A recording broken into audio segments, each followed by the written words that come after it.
All right, good afternoon, everyone. Thank you all for being here with us today to celebrate and honor the legacy of Marcus Garvey, Jamaica's first national hero, recognized as the leader of the largest organized mass movement in Black history, a champion to the greatness, grace, and dignity of Black people in Jamaica, the African continent, and the diaspora. It is an honor to welcome you all. Before I properly introduce our master of ceremony, our very own advocate, poet, writer, our Empress Modeste I have been tasked to introduce as food for thought and reflection as we honor Garvey today about the current state of our education system focusing here at home in Boston public schools. The myth of desegregation and the effects of the United States teaching force being so white. The impact of white teachers in the academic achievement of our babies. Lincoln Emancipation's Proclamation committed to the United States to the abolition of slavery. However, the proclamation freed only enslaved people in areas of rebellion and left more than 700,000 in bondage in places like Delaware, Kentucky, and Maryland, to name some. In order to understand the current state of our education system today, it is essential to know the foundation of this nation, to understand the African American experience in schools. Free People's universal demand for education and such efforts served as a catalyst for bringing public schools in the South. From 1870 to 1885, African Americans' illiterate rate under the age of 40 was non-existent. Free people with few resources and extreme hostile environments created a system of grassroots schools for themselves and for their children. An example of this is Tolson's Chapel in Maryland. African Americans turned to the federal government to use school buildings and schoolhouse. They found ways, despite their many obstacles, poverty, racist laws, and white people placed in their path in order to educate themselves and their community. The Supreme Court decision of Brown versus Board of Education in 1954 declared that public school segregation based on race was unconstitutional. However, it is important to highlight that school desegregation as of 2023 did not take place, as individual school districts around states refused to obey federal mandates. What happened after Brown versus Board of Education? Black teachers with superior credentials were purged from the system and replaced with white teachers who had less academic credentials or professional licensure. Teachers' perceptions and expectations of Black children's behavior often influenced their decision to put back in lower sets as opposed to their ability. Demographic mismatch gained an institutional foothold because of the role and work of teacher unions. Due to state and federal mandates, the community presence and influence in our schools, curriculum, culture, and participation, to name some, was lost. Now let's bring it home. In 2021 school year, it reports that schools today, after the 1954 Brown versus Board of Education decision, remain racially and socially economically segregated. 18.5 million young people attend schools predominantly with the same race and ethnicity cohort.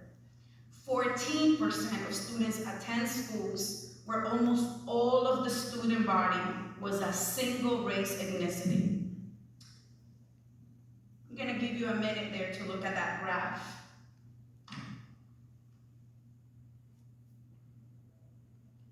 Student body racial ethnic composition.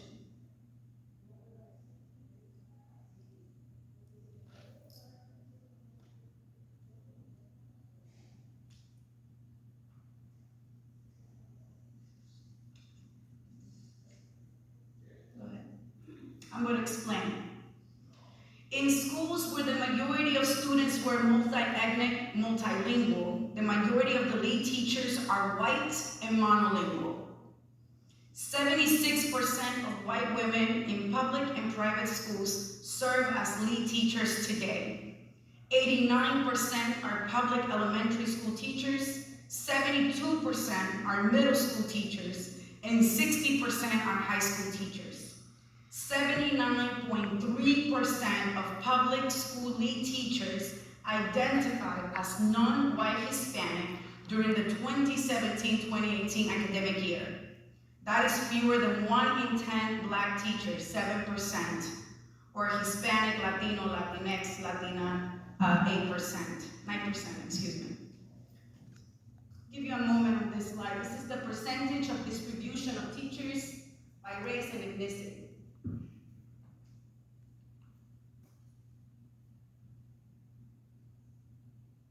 Any reactions to that graph?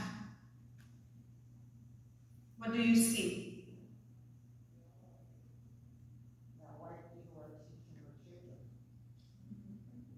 Thank you.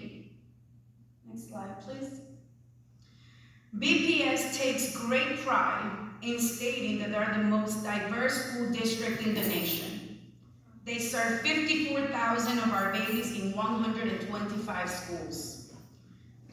Of the 54,000 kiddos, 15% are white, 29% black, 9.1% Asian Pacific Islander, 42% Hispanic, Latino, Latina, Latinx, Latinx, 0.3% American Indian, 0.2% Native Hawaiian, and 3.4% of our students identify as having multiple races. I want to be very clear on highlighting the 42.4% Hispanic Latino. Children and youth categorized as Hispanic, Latino, Latina, Latinx, Latine is the highest population in Boston Public School. And whether those children are first or second generation or newcomers to the country from former Spanish colonies in the Caribbean or the rest of the Americas, these children are two direct descendants of African people. A reminder that 133 million people in Latin America have African ancestry. 1 in 4, to be precise. Next one, please. So let's go back home.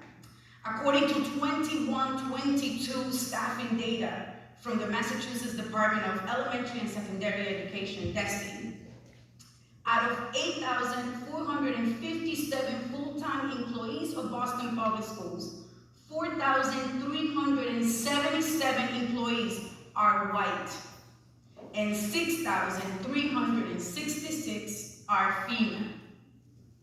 For the state of Massachusetts, 92% of our teaching leading force is white. 92%.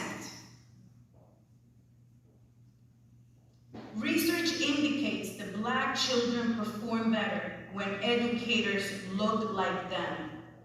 In comparison, when they're taught by others, these students are less likely to be suspended or expelled from school, less often recommended for special education services, they earn better grades, have higher academic performance, and are significantly most likely to attend college. And yet, knowing this, according to the Brown Center of Education Policy and Study on educator bias and its relationship to racial disparities and student achievement and discipline, the study found the following. Educators hold pro-white, anti-black implicit bias, and these bias are more strongly related to individual factors than any contextual factor. Teachers of color show lower average bias than white teachers, with black teachers showing the least of anti-black bias. The study also found a larger social disparity in test scores and suspensions in counties with stronger implicit and explicit pro-white, anti-black bias amongst its teachers.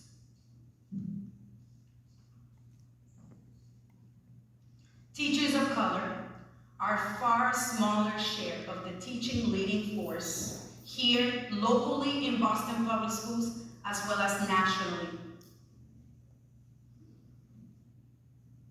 Teacher expectations are more predictive of students' performance than any other factor. In a society where Black people or people of African ancestry have historically been cast as less intelligent, teacher expectations are inevitably informed by such racist notions. This is 10th grade ELA exceeding or meeting expectations. MCAS scores from 2017 to 2021. I give you a moment to look at the pattern for those of you that are a little bit blind like me. Blue is Asian, the grayish is white. Is that gray or beige? Help me out here. Oh, see, yeah, colorblind too. The red one is Black and the green one is Latino. I just give you a moment to look at that graph.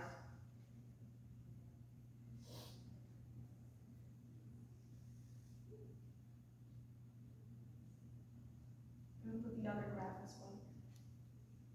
This is 10th grade math exceeding or meeting expectations, same color pattern. Blue, Asian, beige, white, Black, red, Latino, green. Data from 2017, 2021.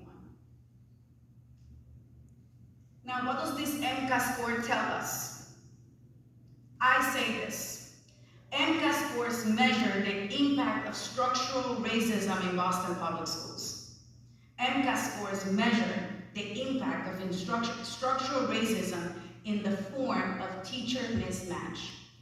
MCAS scores reveal and protect racial biases in public education and curricula across our district. And here's the evidence.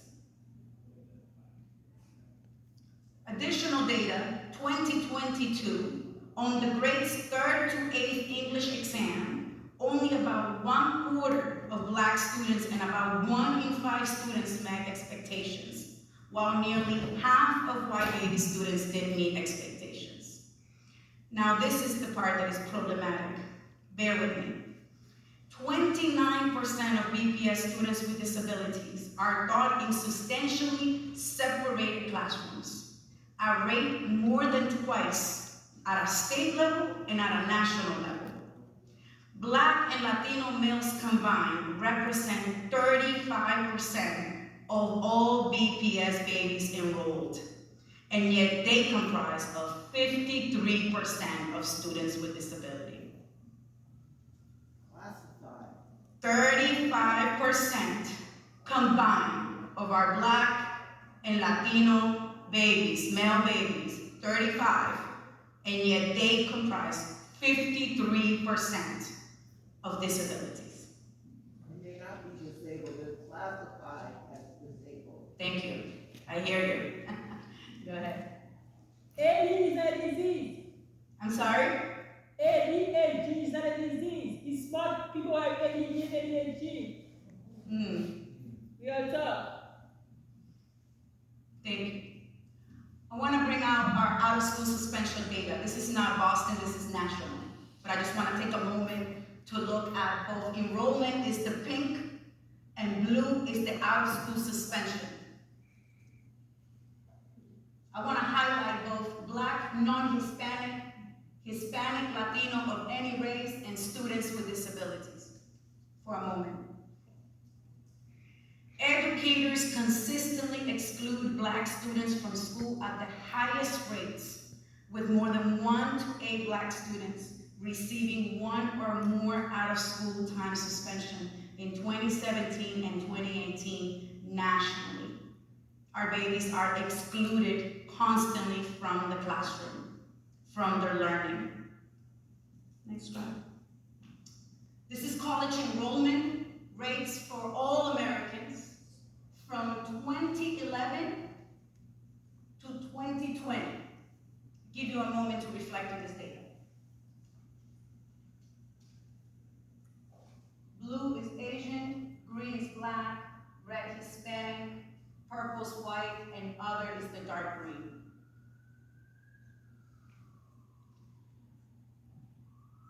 John Hopkins African study reports that when a black teacher and a white teacher evaluate the same black student, the white teacher is about 30% less likely to predict that students will complete a 4-year college degree.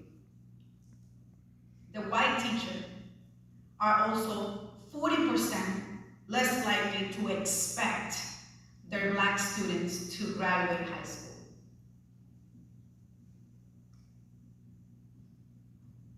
So, as stated previously, teachers' expectations are more predictive of students' performance than any other factor. And in that case, with our 92% in our state, it means that when teachers do not believe that students and their communities want to learn, they teach them in a manner where it becomes a self-fulfilling prophecy.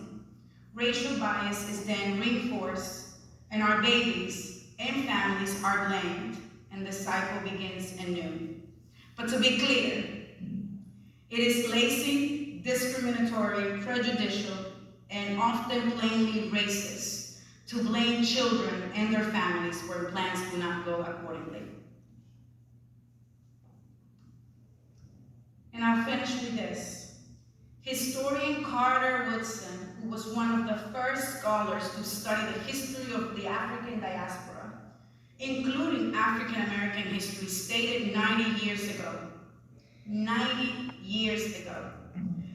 the present system under the control of the whites trains the Negro to be white and at the same time convinces him of the impropriety or the impossibility of his becoming white. The Negroes will have no outlet but to go down a blind alley if the sort of education which they are now receiving is to enable them to find the way out of their present difficulties.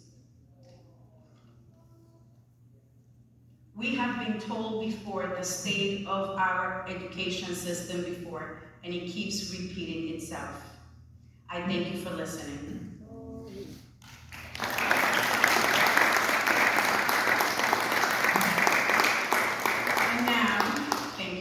And now, it is my honor to introduce you all our Master of Ceremony, our very own writer, activist, advocate, poet, storyteller, born and raised in Colón, Panama, Yvette Impress Modestai. She's the founder and executive director, of Encuentro Diaspora, and has been profiled by the Boston Globe as the Uniter. For her work in bringing the Latino community and the African American community together, and for her activism in building a voice for the Afro-Latino community. In Panama, she was named an Influyente for her advocacy in bringing attention to the struggle of Black communities in Panama with a focus of her hometown in Colón. She has been recognized both locally and internationally for her relentless work and dedication to the Afro community. Please help me welcome Ms. Yvette Modestai.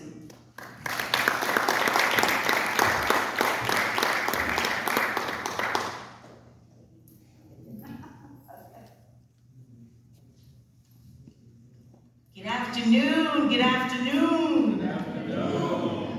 Up you mighty people, as he would say. Greetings, giving thanks to those whose shoulders we stand on. I know Brother Tashango is going to be doing a libation, but I'm going to do a little short version of mine, giving thanks to those whose shoulders we stand on as a grandchild of Jamaican grandparents who were Garveyites. Born and raised in Colón, and one of the things that I'm most proud of standing here today is that Marcus Garvey lived in Colón for many years and published some of his early papers out of for the UNIA out when he was living in Colón before he went to Costa Rica. So why is Black Latina Panamanian important for this conversation? Because he believed in Pan-Africanism. He believed in the inclusion of all people of African descent wherever we were standing and looked beyond borders. So today we hope to bring that spirit, the spirit of my grandfathers, Stanley Spence, and the spirit of my grandmother, Ethelyn Durant, who were both Garveyites, and true examples of lifting self and uplifting community. So the Honorable Marcus Garvey is the last of 11 children, was born in St. Anne's Bay on August 17, 1887. He is said to have been a descendant of the Maroons. In his youth, Garvey moved to Kingston, where he worked for the government printing office. He resigned his job in 1910 to publish a small paper called The Watchman. I'm going to say it right, The Watchman. This was regarded as the turning point in his career. In 1914, he started the United Negro Improvement Association, which is known as the UNIA. The UNIA encouraged self-government for Black people worldwide, self-help, economic projects, protest against racial discrimination, and cultural activities. In 1916, Garvey came to the United States, where he preached his doctrine of freedom to the oppressed Blacks. He visited 38 states in 1 year, and in a few months, there were more than 30 branches of the UNIA across the United States. Other branches existed in Africa, the West Indies, and Latin America.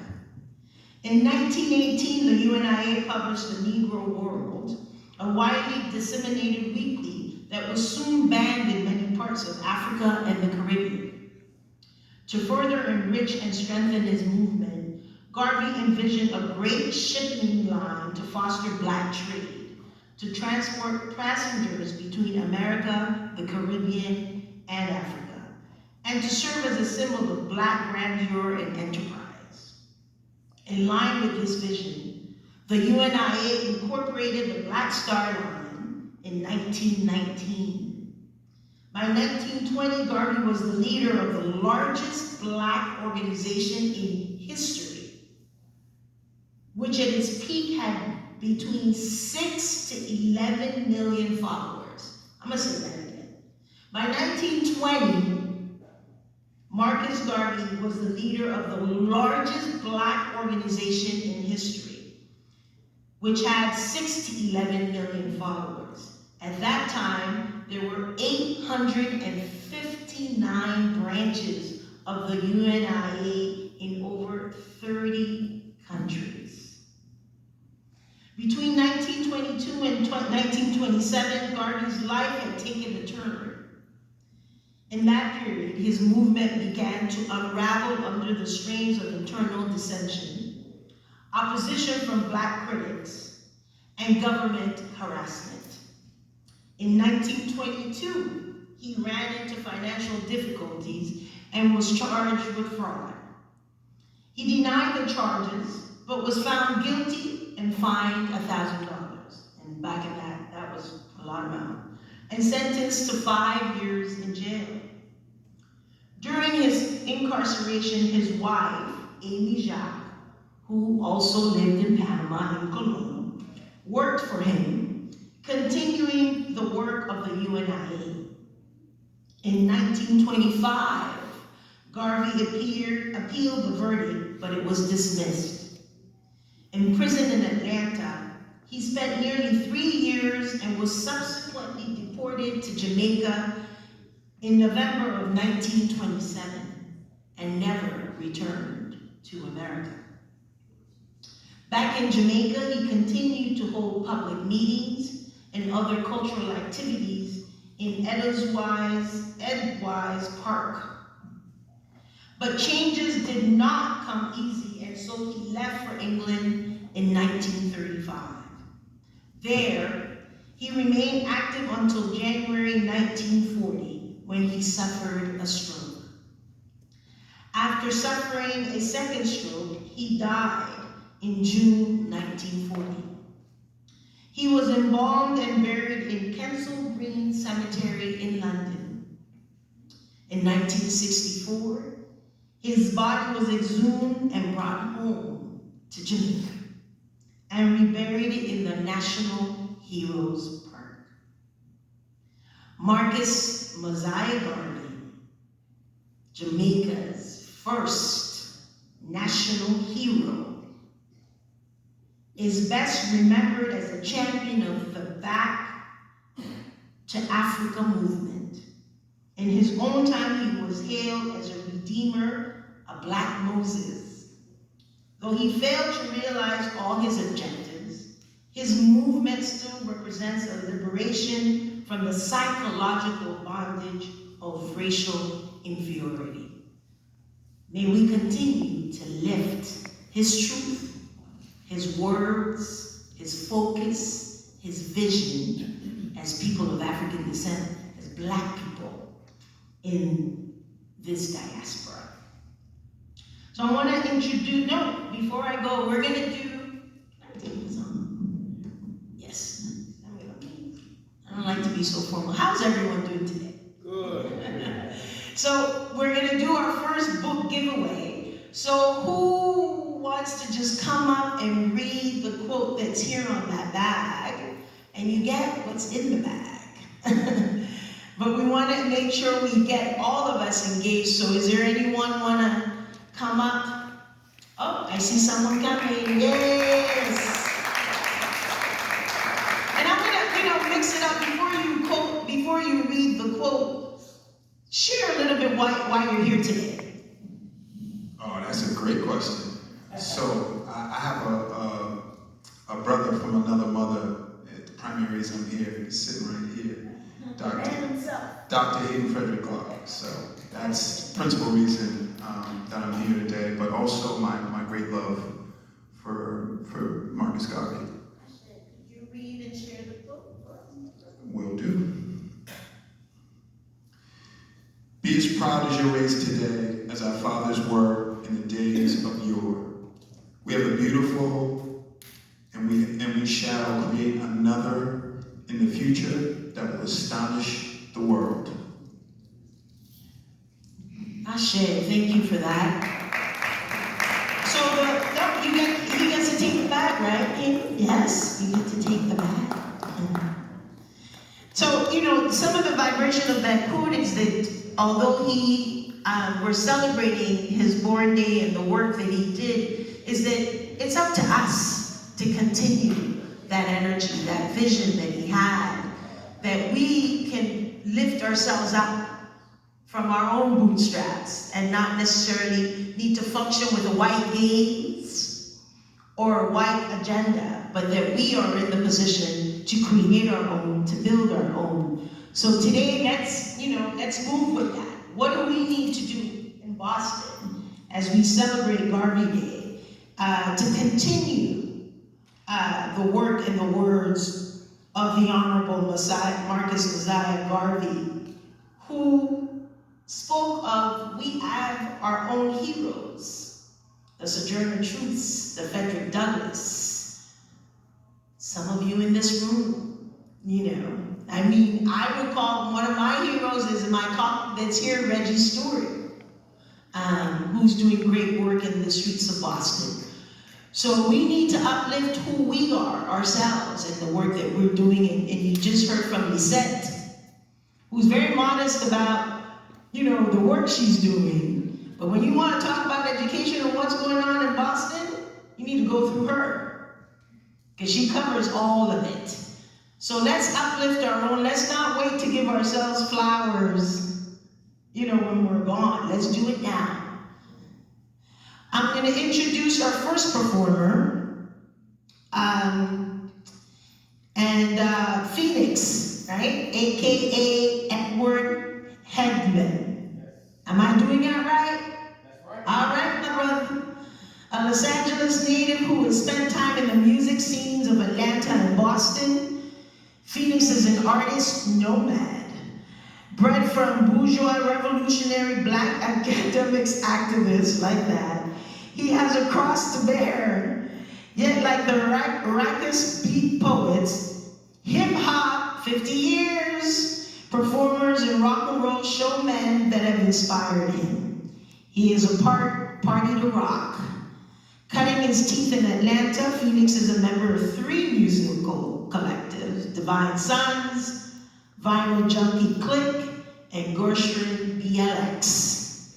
He has developed his professional career as an educator, student, and entrepreneur while continuing to write, perform, and release independent and group projects.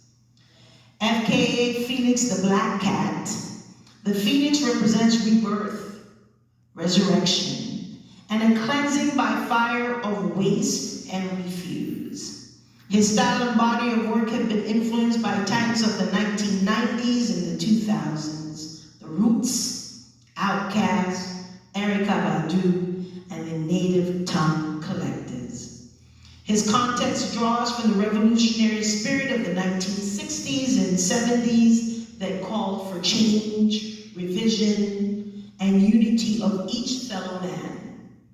Phoenix is currently booking, performing, and is a touring artist. Welcome, my brother, Phoenix.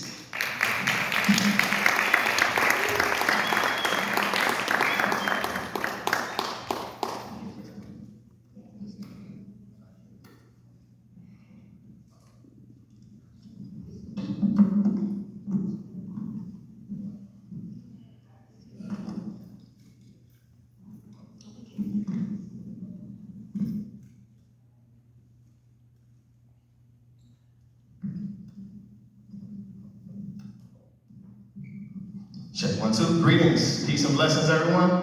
My name is Phoenix. I have 3 pieces I'm going to share with you. Thank you for coming here to honor the Honorable Marcus Garvey. Messiah inspired the name of my son, Messiah. So this first piece is dedicated to my queen and my son. Give a life with you, living right with you, committed, intertwined, you with it and you get it. That's why I'm right with you. Feel my life renewed, pivot when it's time, dive in it past its limits, overdrive. You know and show a side, that's my better half. Communicate without a word like a telegraph. Thought it before I did it like a telepath. Hella glad we met, let myself flow with your elegance. We're making poetry, thank you for showing me the beauty I don't see inside you knowing me. We laugh and love at life. Just like the other night, my lover, mother of my child in another life. It's just a small dedication, thanks, you're amazing. Discovering all our new blessed manifestations, star blazing across the universe, interpolating God's gift, we lift up high, pure admiration. Nice.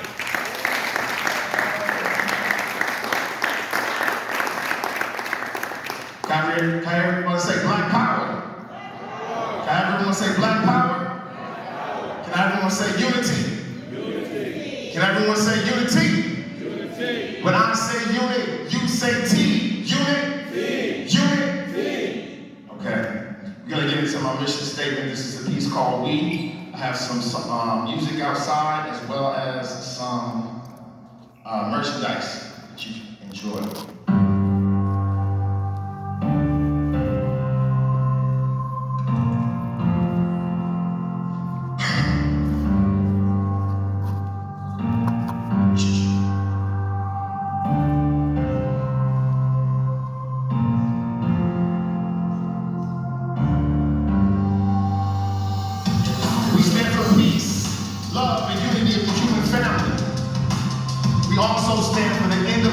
Exploitation of the black and brown man worldwide.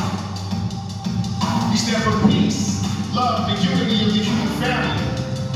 We stand for the end of colonial exploitation of the black man and brown man and colored man worldwide. We stand for the end of colonial exploitation and execution of the black man, brown man, and all men worldwide. We also stand for peace, love, and unity of the human family.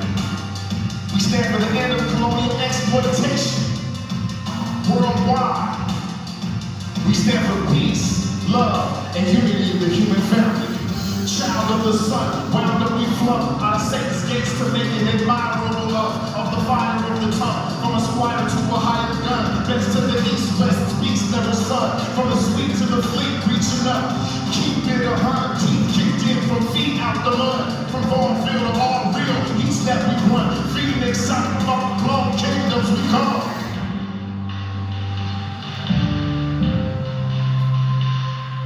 How we feeling? What's our energy at? How we feeling right now? We good? It's a mission statement to know where we at, what we stand for, and a salute to Marcus Messiah Garvey. My name is Phoenix. This is a tribute to the neighbors whose land we are on right now.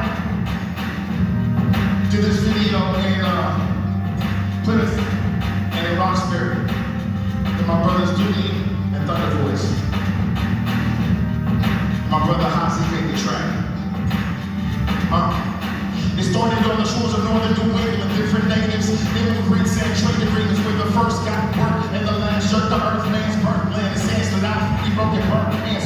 The regular scene and scenario, European domination in every area of the globe. Mixed kids, split weeks, speaking the language of the lingo. All prisoners political, what powers our pistols. How we get these grids and zip codes, the size spheres and globes. We been lived in the East Coast.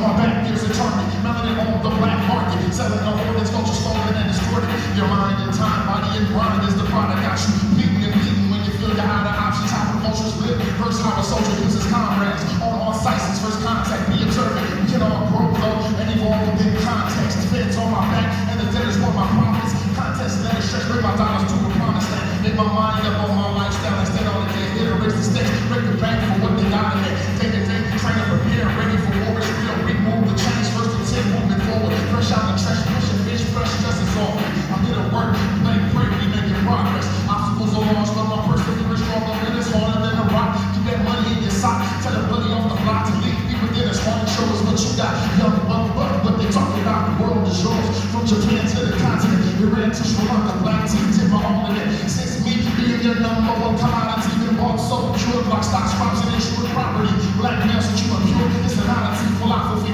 holding up the history, honoring, displaying, take the torch laid out for me like Ozzy, improving, even quickly through the melody. Beautifully will get free communally in perpetuity. Update music, create community, share the wealth, knowledge of self, driven justice and jewelry. Self-made man, manual to annual living. Learn the double entendre and the dual speech. Survive this fall, it's time to thrive. In the fourth quarter to cut throat. Broke the shore from the source of life. Mother Earth and the sunlight from which you came. You'll return after it's done right. Fast as a young life, block hard as a gunfight. My life's tight as a prison break to the sunshine. Alright folks, that's all I got for you. My name is Phoenix. We're gonna do this call and response. Look, when I say unit, you say T, unit. Unit. When I say unit, you say TT, unit. Unit. Alright, that was good. Thank you.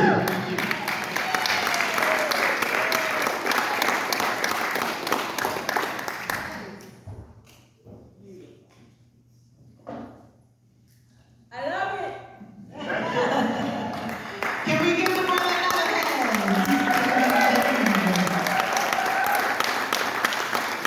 So now we're all woken up, ready to do some singing out loud, praise.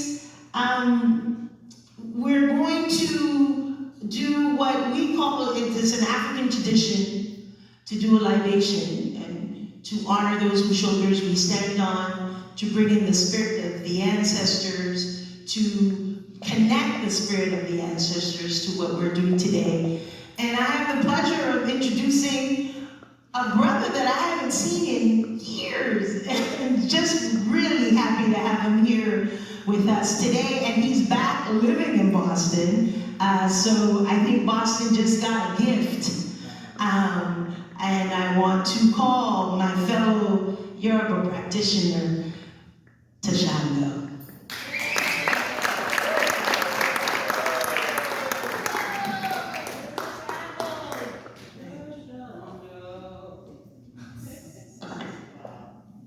In the African tradition, you'll have permission from an elder to begin.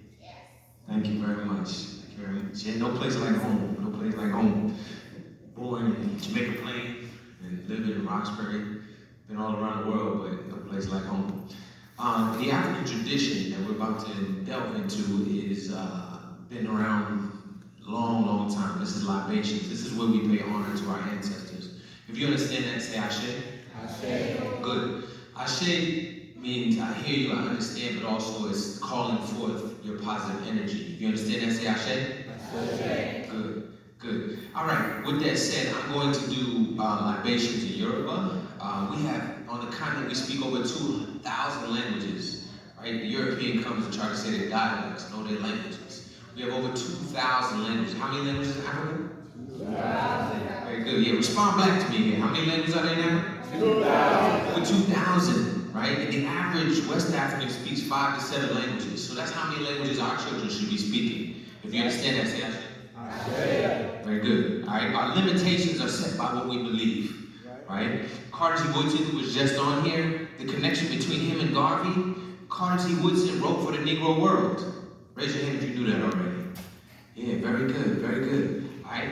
We're all connected. All right. And this man who's behind us, he's influenced pretty much everybody. Malcolm X, who's on my shirt right now, was held twice as a baby, according to Tony Martin's book, by the Honorable Marcus Garvey. If you understand that, say Ashe. Good. So we are connected. You are interacting with children that you have no idea what they're going to do. So make sure you continue to treat the children as good as possible, because we have no idea what they're capable of. But we do know that if we put the love into them, they can become unstoppable. If you understand that, say Ashe. Very good. Without any further ado, I'm going to do the libations first in Yoruba, and then I will speak them in English. And there's 2 parts that you definitely want to participate in. In the African tradition, there are no observers. Everybody should be an active participant, right? It takes an African village to raise an African child.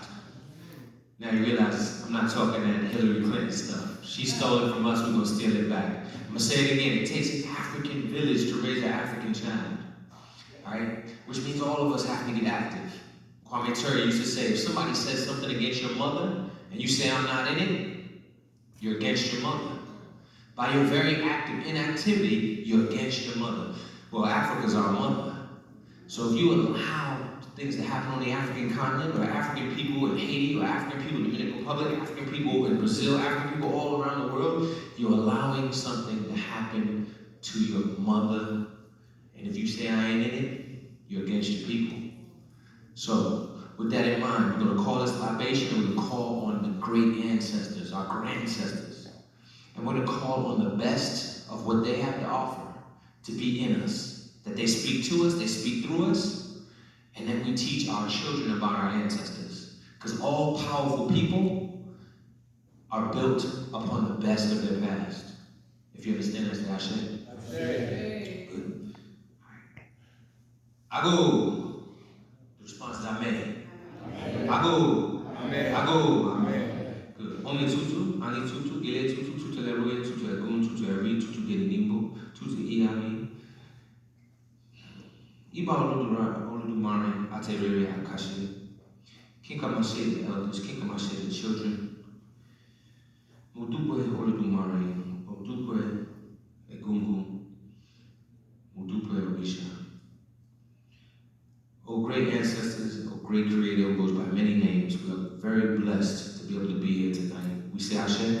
Ashe. We ask that you continue to guide us and protect us and allow us to be empowered to help our community. We say Ashe. Ashe. We ask you to protect the Africans who are locked in prison.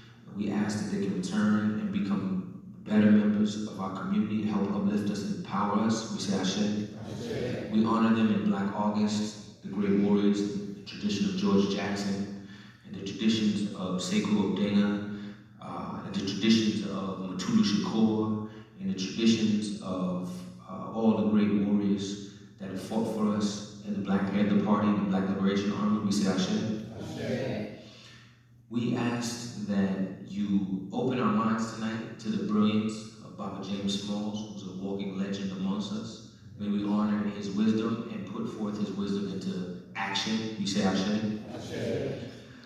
We ask that our great family ancestors be here.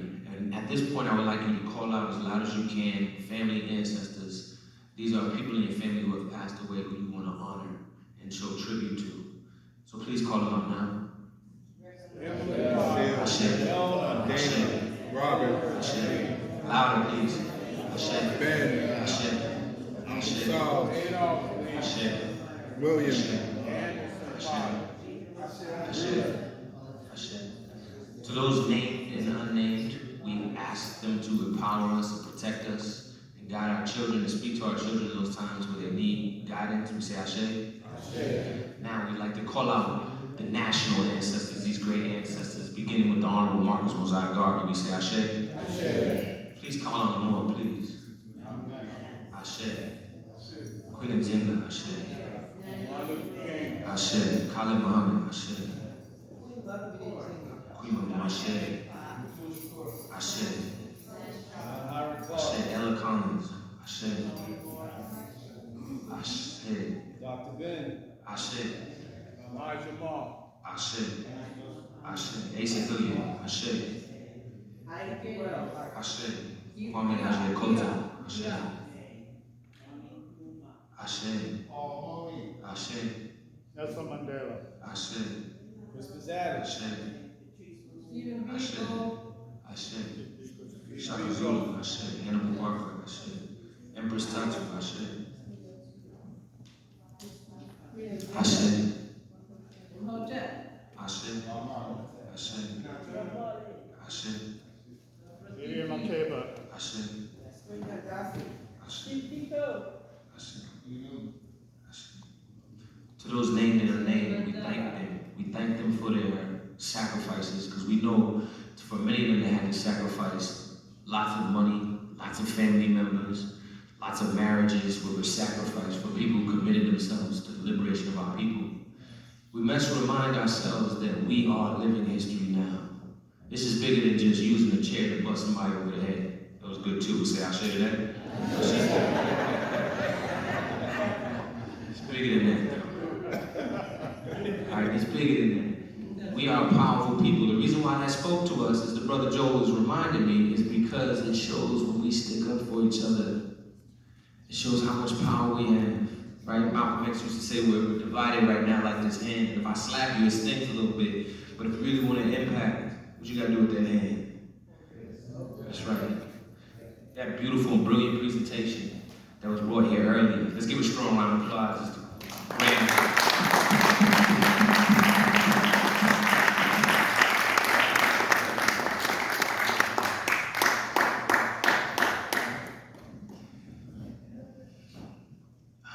Man, it's an honor. It's really an honor. Thank you, sir.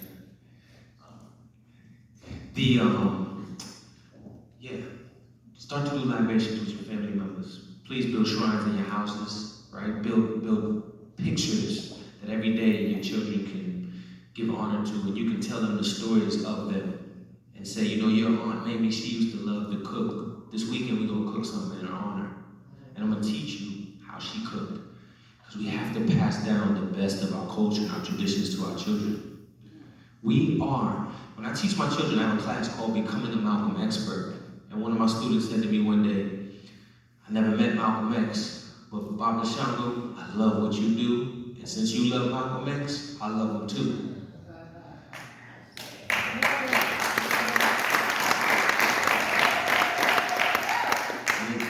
They say, Baba Shango, I don't know who Assata Shakur is, but your wife loves Assata Shakur, so I love Assata Shakur too. So we are the walking examples to them of what we're capable of. We are the best connections between us and our ancestors.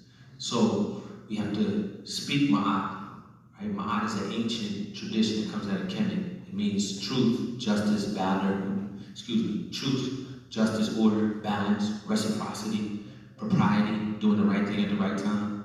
All of that is what we have to live. We have to live Ma'at. And Baba Asa Hilliard took me to Egypt and he taught me that. And then we were able to bring him, thanks to Mama Paula, and thanks to others in this audience right now, we were able to bring Baba Asa Hilliard here and he was able to drop this knowledge.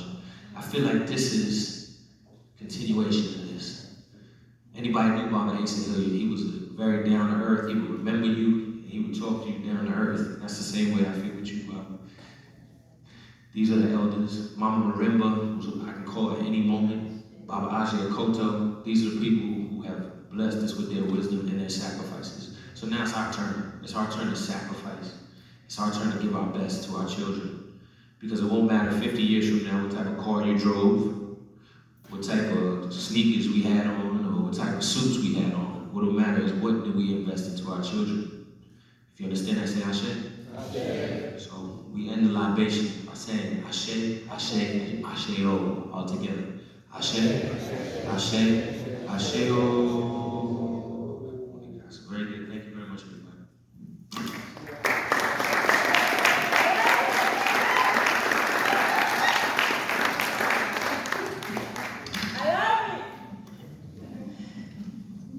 So I'm coming down because I feel like the stage keeps me a bit separate from folks. So, what did you get out of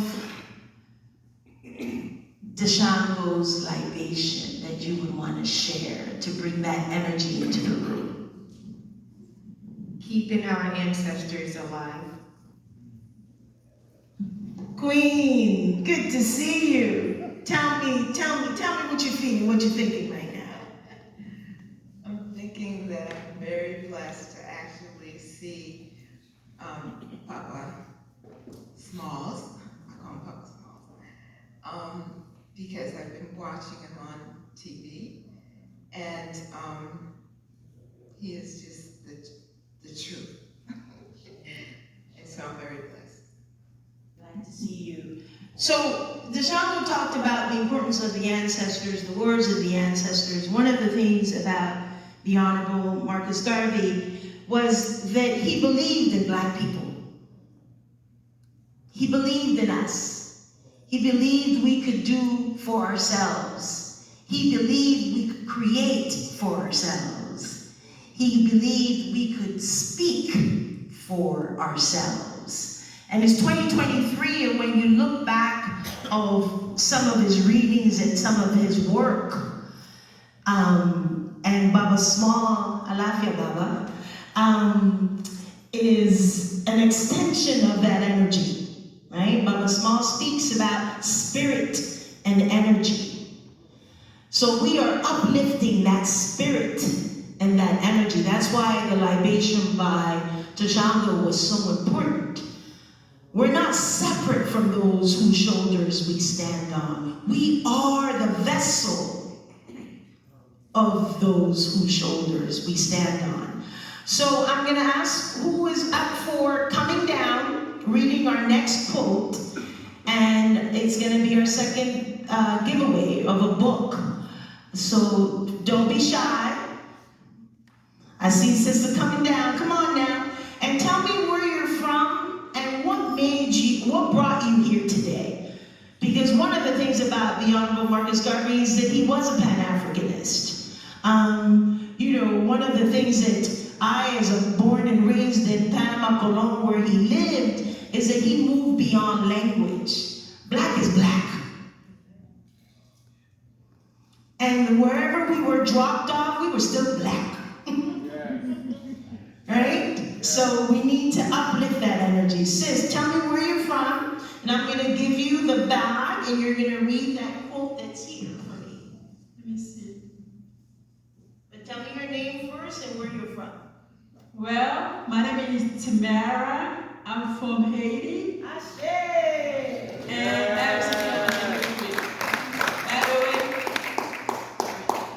by the way, I want to say that I have been living in America for 20 years. I never go back home. And probably 4 years ago, I had when I was listening to Haitian roots music called roots music, and I had a feeling from my heart. It was like my heart roared like a lion, and a feeling shook to my head, telling me, Tamara, embrace your Haitian roots. All right. Yay. And that was so powerful. And since then, I started to listen to African music, African heritage. And I'm trying to connect my Haitian roots and my African roots, and that's powerful. That saved my life a lot. That changed me a lot. Otherwise, I would be crushed by enemy. I wouldn't be lived today. I would be crushed, real crushed, literally crushed by enemy if I did not start to embrace my African culture. And that's blessed me a lot. Man, thank you so much. Amen. Amen.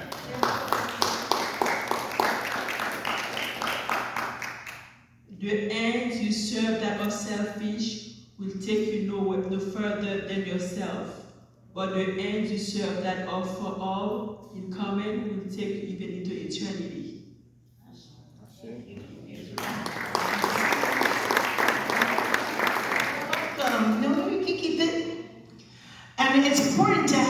Haitian voice in the space as the first, movement of revolutionary movement of Black people. And one of the things that bringing the past and the current in the situation of Haiti is also about us. Every Black person in this room should be paying attention to what's happening to Haiti. Because until Haiti is settled, we're not fully settled. Right now. Okay? Haiti is us. Yeah. Because keep in mind, when that Constitution was written in Haiti, what did they have in that Constitution? That any Black person that landed in Haiti, any enslaved African, was free. So they started a movement for us. So Haiti is us. We are ID. So, thank you for reading that. Thank you for sharing your truth, my queen. So, we have the reason most of us are here, right, other than the Honorable Marcus Garvey, is to hear Baba Professor James Small speak truth, challenge our mindset, speak to our spirit, and most importantly, speak to the love. As he says, he speaks of love, not this frivolous love, this connecting deep spirit love. Professor James Small is a scholar, activist, dynamic speaker, organizational consultant. He's also the CEO of Sanaa Lodge Enterprise, Ghana Ltd, CEO and President of African American Management Company, Ghana Ltd, International Vice President, Organization of Afro-American Unity, OAAU, Priest of Oya, Babalorisha, Ifa tradition, and past President of the Eastern Region of the Association for the Study of Classical African Civilization. Professor James Small has been an activist since his teen years. His in-depth knowledge, thought-provoking, and calm delivery are influential elements to break the programming of miseducation. He studies extensively with Dr. John Henry Clark, Dr. Joseph A.A. Ben Jochanan, Dr. Leonard Jeffries, a fan of Dr. Jeffries, Dr. Ivan Van Sertima, Dr. Asa Hilliard, Dr. Wade Nobles, Dr. Amos Wilson, and Dr. Francis Cress Westing, just to name a few. That's a heck of a lineup. For 11 years, Professor Small served as principal bodyguard to the late Ella L. Collins, the sister of Malcolm X, the then president of the Organization of Afro-American Unity, and was the imam of the Muslim Mosque, Inc., founded by Malcolm X. Between the years of 1966 and 1980, Professor Small held membership in the SNCC, Student Nonviolent Coordinating Committee, the NAACP, and the OAAU. During this period, Professor Small had the opportunity to interact with such historical giants as Congressman Anna Clayton Powell Jr., Kwame Ture, H. Rat Brown of SNCC, Eldridge Cleaver, Zaid Shakur, and Lumumba Shakur of the Black Panther Party, in which he served as a liaison between the BPP and the OAAU. Much of his expertise is found in African American history and culture, Malcolm X, African traditional religions, and the love for his people. Professor Small taught for 15 years at the City University of New York, including 13 years as a City College of New York Black Studies Department, where he taught courses on Pan-Africanism, Malcolm X, and on comparative African religions, which included several African spiritual systems titled African Religion and survival. And 2 years at the New York City Technical College, teaching the course African Folklore and Religion, both in the diaspora and in Africa.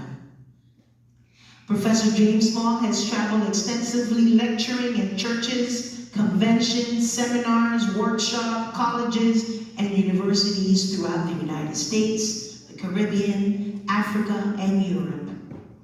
His informative, eye-opening, and dynamic presentation have caused him to be recognized as one of the most distinguished African scholars of our times. Professor Small plans to bring back his online courses on African spirituality, covering the Yoruba Ifa tradition, the Akan spiritual system, Voodoo, and ancient Egyptian sacred sites.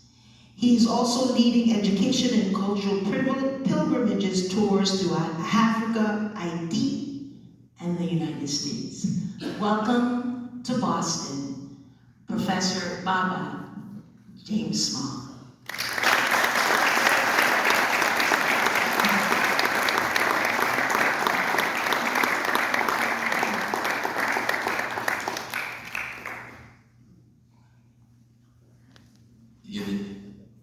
I don't know what to say after all of that, because that don't mean a whole lot.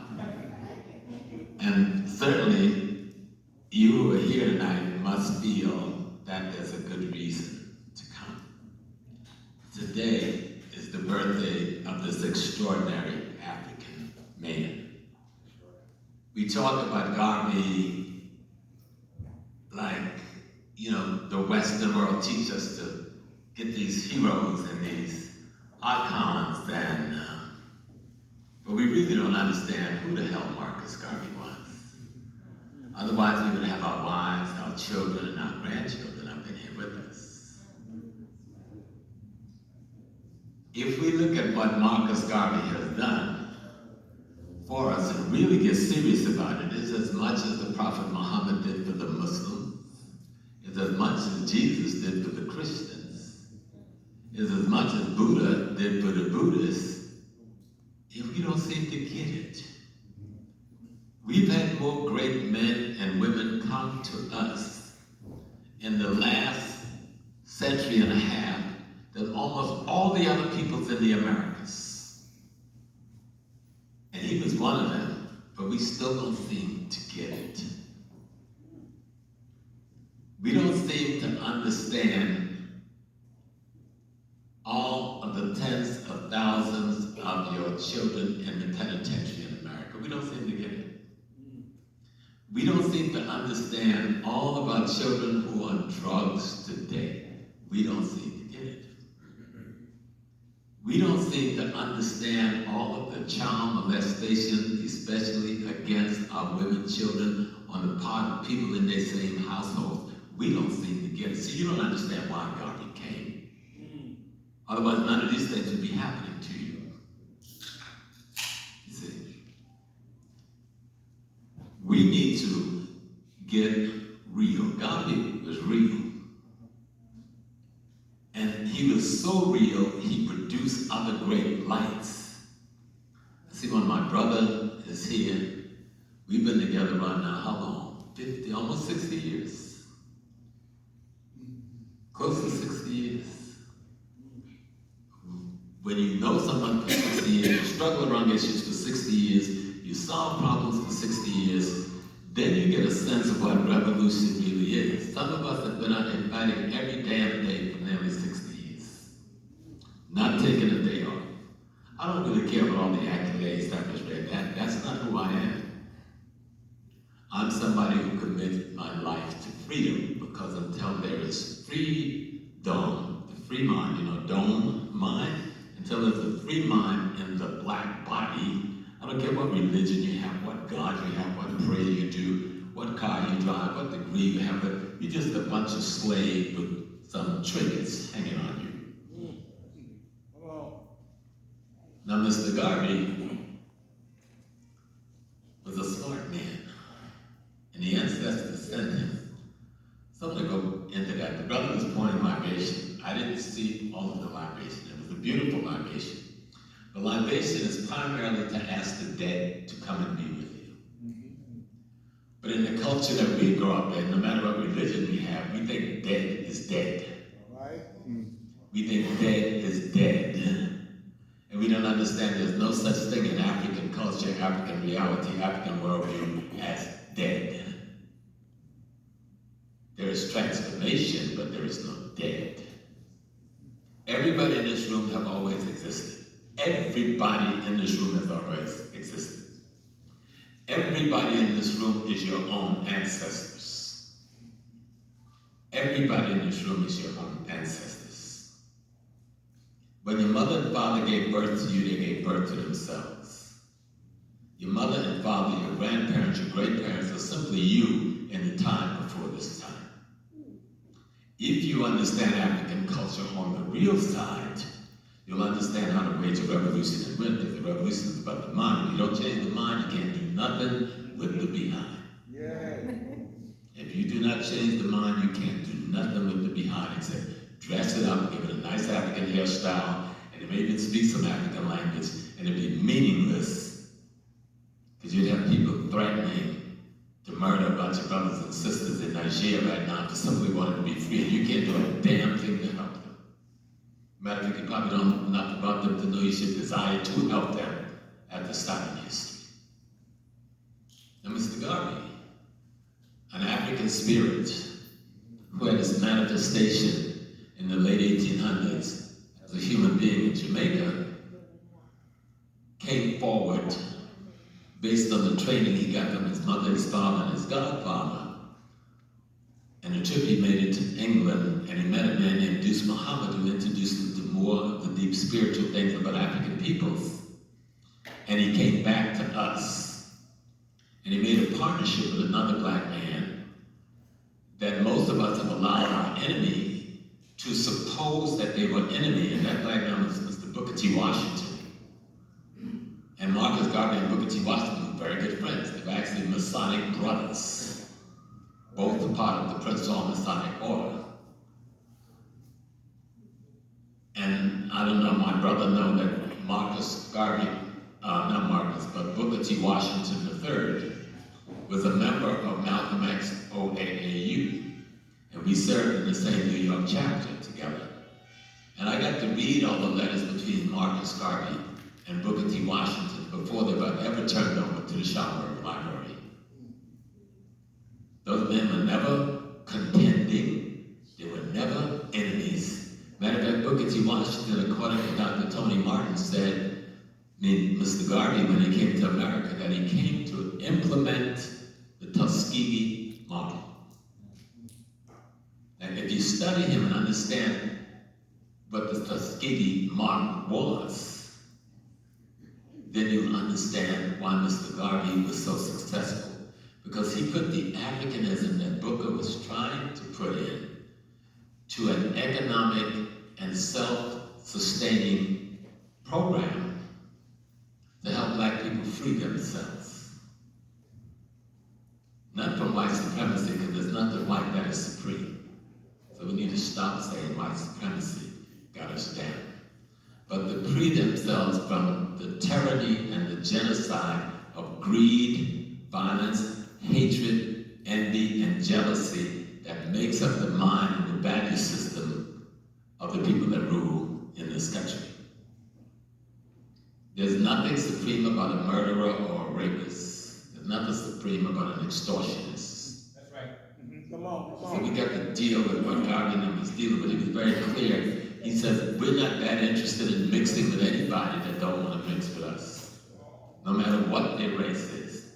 But we're interested in creating a self-sustaining environment for ourselves. And that means we must control the economic, politics, and culture where we live. And at the foundation of that must be the economics. And he said, to prove what he said, he opened up factories, he opened up restaurants, he opened up stores, he opened up ship lines, he opened up health clinics all over the United States.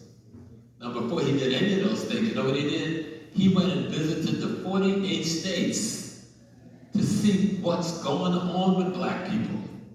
What are the problems they're having? What's wrong with the black family? Why can't we hold the majority of them together? What's wrong with the educational system that is producing the black men and women? What is wrong with why we can't control the retail and wholesale enterprises where we live? And after he made that tour, then he opened the first chapter of the UNIA in New York. So he had done what? Studied the situation economically, studied the situation politically, studied the situation culturally, and he understood what needed to be done next. That he had to begin to get to the mind of the black men and women, if he was the guide, the behind of the black men and women. We've got the best of the best. We've made America what it is. Most of the great scientists, the people who got the man to the moon, that's a group of black women. We were running around Boston all day getting confused by, what is this thing called on the phone they look at to give you guidance? GPS. That's a black woman. They sent the lunar thing to Mars and had a little probe walking around. That's a Malian black man. We flip with the light bulb every day. That's the black man. Most of the technology that makes the West came out of the minds of African men and women who were formerly enslaved. So stop telling me that we need to be scientists and technicians. No. We need to be Africans. So the scientists and technicians that we are will do things for African people and not for other people. All right, We built other people's worlds with our minds, but we have not built ours because we don't know how to build ours, because we don't know who we are. I'm going to come to talk about Marcus more, but Marcus' spirit is a form of energy and synergy that we need to tap into. But for now, we've got people calling themselves foundational black Americans. And some of you have heard, they say, I'm a foundational black American. I didn't come on a slave ship. I'm not even from Africa. And that insanity is gaining momentum all over the country. And how? Why is it gaining momentum? Cowardice and ignorance in partnership with one another. Cowardice and ignorance in partnership with one another, coupled by unconscious fear of trying to free yourself. So you pretend you're free. See, if you're pretending that you're free, then you won't take any actions to free yourself. And so we've got a whole movement in the country that is in denial of our Africanness. Mr. Garvey came to proclaim our Africanness. He indeed was Mr. Africa. He came to tell us that Africa wasn't just a skin color or a hair texture, because in Africa, even before we met the European, we had almost every skin color there is, every nose shape, every lip shape, every eye shape, every hair texture, before we met anyone out of Europe. Matter of fact, everybody that poured back out of Europe poured into Europe initially out of Africa. And the mutations that come from natural phenomena being caught in two glacial ice ages needs to be taught in the classroom so we can get past the foolishness of race. And there's only one race. But there's a problem when the concept of race gets redefined based on color, hair gradation, and so forth, and become the reality of how people make decisions, then we have to determine how we make decisions as an acceptable African people in solving the problem of race. And the Africans cannot solve the problem of race by pretending to be Europeans culturally, politically, or economically. See, the problem is really not the European. The European is doing precisely what nature affords them to do. Yeah. It is the African that's not doing what nature affords you to do. Yeah. Yeah. I don't want to get so esoteric and miss Mr. Garvey, but on Malcolm thought you should make things plain. You should make things simple so people can understand what the problem is. And Malcolm pointed to three things. Somebody said, Brother Minister Malcolm, what do you mean by black nationalism? He said, I'm a black nationalist freedom fighter. He said, black nationalism means you control the economic, politics, and culture where you live, which means you should control land, labor, and resource where you live, which means you should control the educational system and the police system where you live. If you don't do those things, you're not a free human being. And the definition that Malcolm gave us tells us until we do that, we're not free. And Malcolm is a child of Mr. Marcus Garvey. When we think of a Malcolm, you got to think of his mom and his dad, both members of the UNIA, not just people who went to chapter meetings. These were functional officers of the UNIA. Malcolm's mother was a secretary. This is the lady who was putting out some of the propaganda, teaching us how to know ourselves. This is the lady who was keeping the records of the central meetings of that organization. His father was someone who was going around the country and their community teaching people how to become Africans again, how to rebirth themselves based on new knowledge. To become African means to be free, to be shackled to your identity. Garvey was shackled to his identity. But he understood that identification wasn't enough. You must build an economic foundation. And he showed us how to do that. They opened factories nobody talked about. They opened stores nobody talks about. His factory produced the first black doll babies for black children. Did you know that? Just that level of consciousness should tell you where a man's head's at. Mr. Garvey understood when he created the Black Star Line. People thought the Black Star Line failed. It was a bad business venture. It didn't fail. On its maiden voyage, the ship was full to the brim. And when it got to Jacksonville, Florida, the police and the militia seized the ship and said that some black prisoners had escaped from the chain gang, and they were afraid if this trip went on to Cuba, these people would escape out of the country and go to Cuba. And they held the ship in quarantine for nearly 2 months. They ran out of water, they ran out of food, and people just walked away. In our ignorance, we blame Garvey, UNI, and the Black Star, and not the authorities of the American law enforcement that seized that ship and held it in quarantine and broke the back economically of the Black Star Line before it could even get started. Now, I'm bringing this because a lot of this involves history. See, you got to learn history to erase European mystery and Negro mystery, because there's as much Negro mystery as there's European mystery. So to erase that mystery, you got to learn some history. There was a lady who was Garvey's partner, and I'm not talking about Amy Jacques. That was his wife and his lover and his friend. That wasn't his political partner. His political partner was a protege of Frederick Douglass by the name of Henrietta Benton Davis out of Philadelphia and Washington, D.C. She was a school teacher and an actress. In those days, they called it elocutionist. She was the number 2 person in the UNIA, and most black people don't even know the woman's name. When that 25,000 people gathered in Madison Square Garden, she was the second keynote speaker. When Garvey went to prison, she was left in charge as the president of the UNIA. And we haven't studied enough history not to not know her name, but to know that she even existed.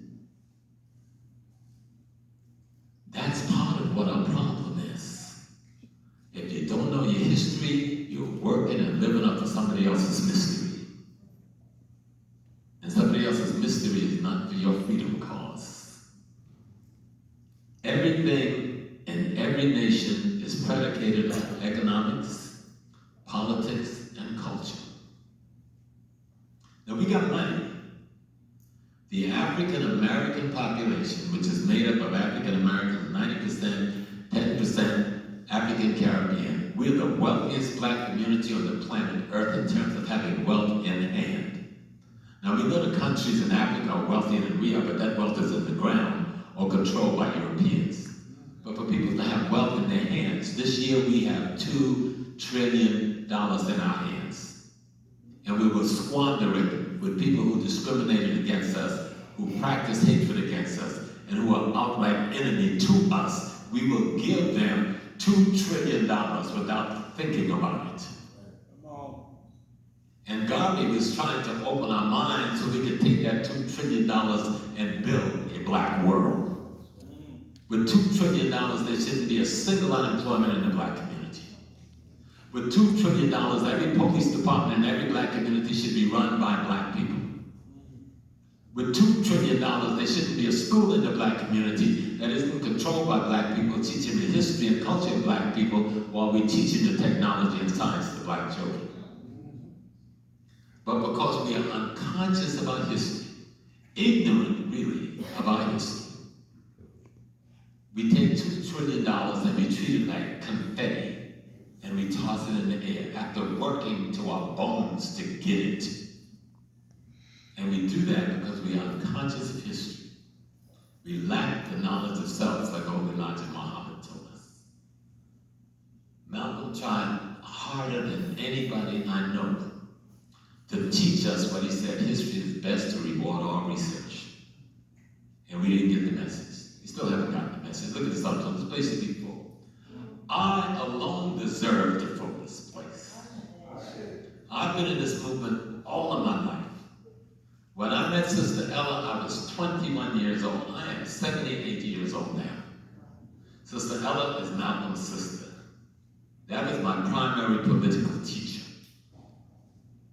I mean, we did stuff y'all would be too scared to hear about, and we got away with it. Me and Ella Collins, Nasser Shabazz, what's Roy's last name? We are laying on the floor, and imagine yourself in this position in 1970, laying on the floor in a major terminal in LAX, with LA's finest coming down on you, arms drawn, fully armed. And we laying on the floor with one AK-47, one 45, one sort of shotgun saying, this is a wrap, it's a wrap. And we were ready to die in that terminal that day. You don't even know that happened to us. You don't know the night before they arrested and broke our hands in 7 places. You don't know your history, and all of this was in the newspapers, and most of you never even read it. Of course, the men in black, the feds stepped in the middle of that battle and stopped the shootout. We walked away with our lives to tell the story that people who stand up gotta stand up and not stand down. Y'all don't know that story. Y'all don't know when the red, black, and green flag was hidden away and almost lost to time. On May 19, 1965, Malcolm X's sister, Ella Collins, being true to the legacy of the Garvey aspect of her family, resurrected that flag and flew it for the first time in the history of America as a flag. Because Garvey never had the opportunity to fly it as a flag. They carried it as a banner because it would be treason to fly it as a flag at that time. And when she flew it as a flag out of the window of the Teresa Hotel in 1965, about 1/3 of the organization quit because they were scared they would be charged with treason. But that's how we got the flag back. And it's been flying ever since. But if you know history, you'll erase the mystery. But you're not going to know history if you don't understand the struggles. And a lot of these things are in the newspapers. Black newspapers in our community that we don't read. A lot of these things are in books written by black scholars that we don't read. Not you, because you're here. Mr. Garvey tried to tell us Africa for the Africans at home and abroad. And yet we stay, I was on a podcast last night, and a young man, a school teacher, who was teaching this, science and technology, was saying we don't need African history. We don't need culture. We don't need to understand religion. We need to teach technology and science. Well, who's the mind you're going to teach the technology and the science to? And when somebody challenged him on that, the first thing, here's this black young man, beautiful young man, I love him. I've spoken at the school, I've worked with the kids. First thing out of his mouth, well, they sold us into slavery. So why would I want to learn about them? Now, if he, with his little bachelor's or master's degree, and running a school teaching technology, and the science project they did a few months ago was fantastic, is not bigger than that, then where's the mind of most of our people? Who's the they? So I said, produce the literature for me of those who sold you into slavery. Give me the books. Show me, name the families who were involved. Is it the ones who sell dope to us in the community today? It is the ones who are collaborating with the capitalists to keep us oppressed in our community today. It is the ones who collaborate with union to keep us from teaching black studies in the school today. Are those the ones selling us into slavery? That's what you're talking about? You all understand what I'm saying? Yeah. See, because everyone, and I just got back in, Sister T, we just got back from Ghana last week. So we still fired up. We was just all over Africa having a good time. We went home and we took all of the dead people in our family home with us. So they're free now. They came up on the slave ship, but when we took our bodies, we took their spirits. And we took them home. And we come back and next year we're going to take some more of them home. I hope you understand that. Matter nor energy can be destroyed, and that's all you are, matter and energy. And you can never be destroyed. We need to get some African religion. Now, Garvey was a good Christian. And he opened the Orthodox African Church. And some people, I remember even I go, like, he was a Christian. Then somewhere I started doing some research and study, because my PhD is in theology. But most people don't know that. Matter of fact, most people don't know I have a PhD, because I never talk about that. But guess what? Christianity, like Islam, had its birth in Africa, not in Saudi Arabia or in Jerusalem, not in Rome, nor in England. And religions is not culture. Religions are just that, religions. But most people don't even know the meaning of the word religion. It simply means to bind back. The fundamental question is, what are you binding back to? You're binding back to a set of values, interests, and principles that should create the human character to be more God-like in behavior than not. But that isn't exactly how it gets taught. It gets taught to us to carry on either the clothing, the aesthetic dress, or the value system of another culture other than an African culture. And most people who have religions who are Africans don't have a religion that has anything culturally to do with Africans. Could you imagine a snake that did not have anything culturally to do with a snake and could consider itself to really be a snake? Or a chicken that had no idea of being a chicken? Being a chicken? So how could a human being, an African human being, be guided by principles and concepts? Sister Angel, I see. Without understanding who they are. Mr. Garvey was clear about being an African. There was no question about being an African. And he understood being an African wasn't just the dress, it wasn't just the hairstyle, it just wasn't the skin color. Being an African was a worldview. Being an African was your idea of what being human should be. Being an African is understanding that you are God having a human experience. I know some people scared.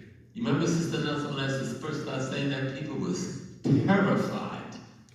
God, boy, you did say you're God having a human experience? How can there be a God without you?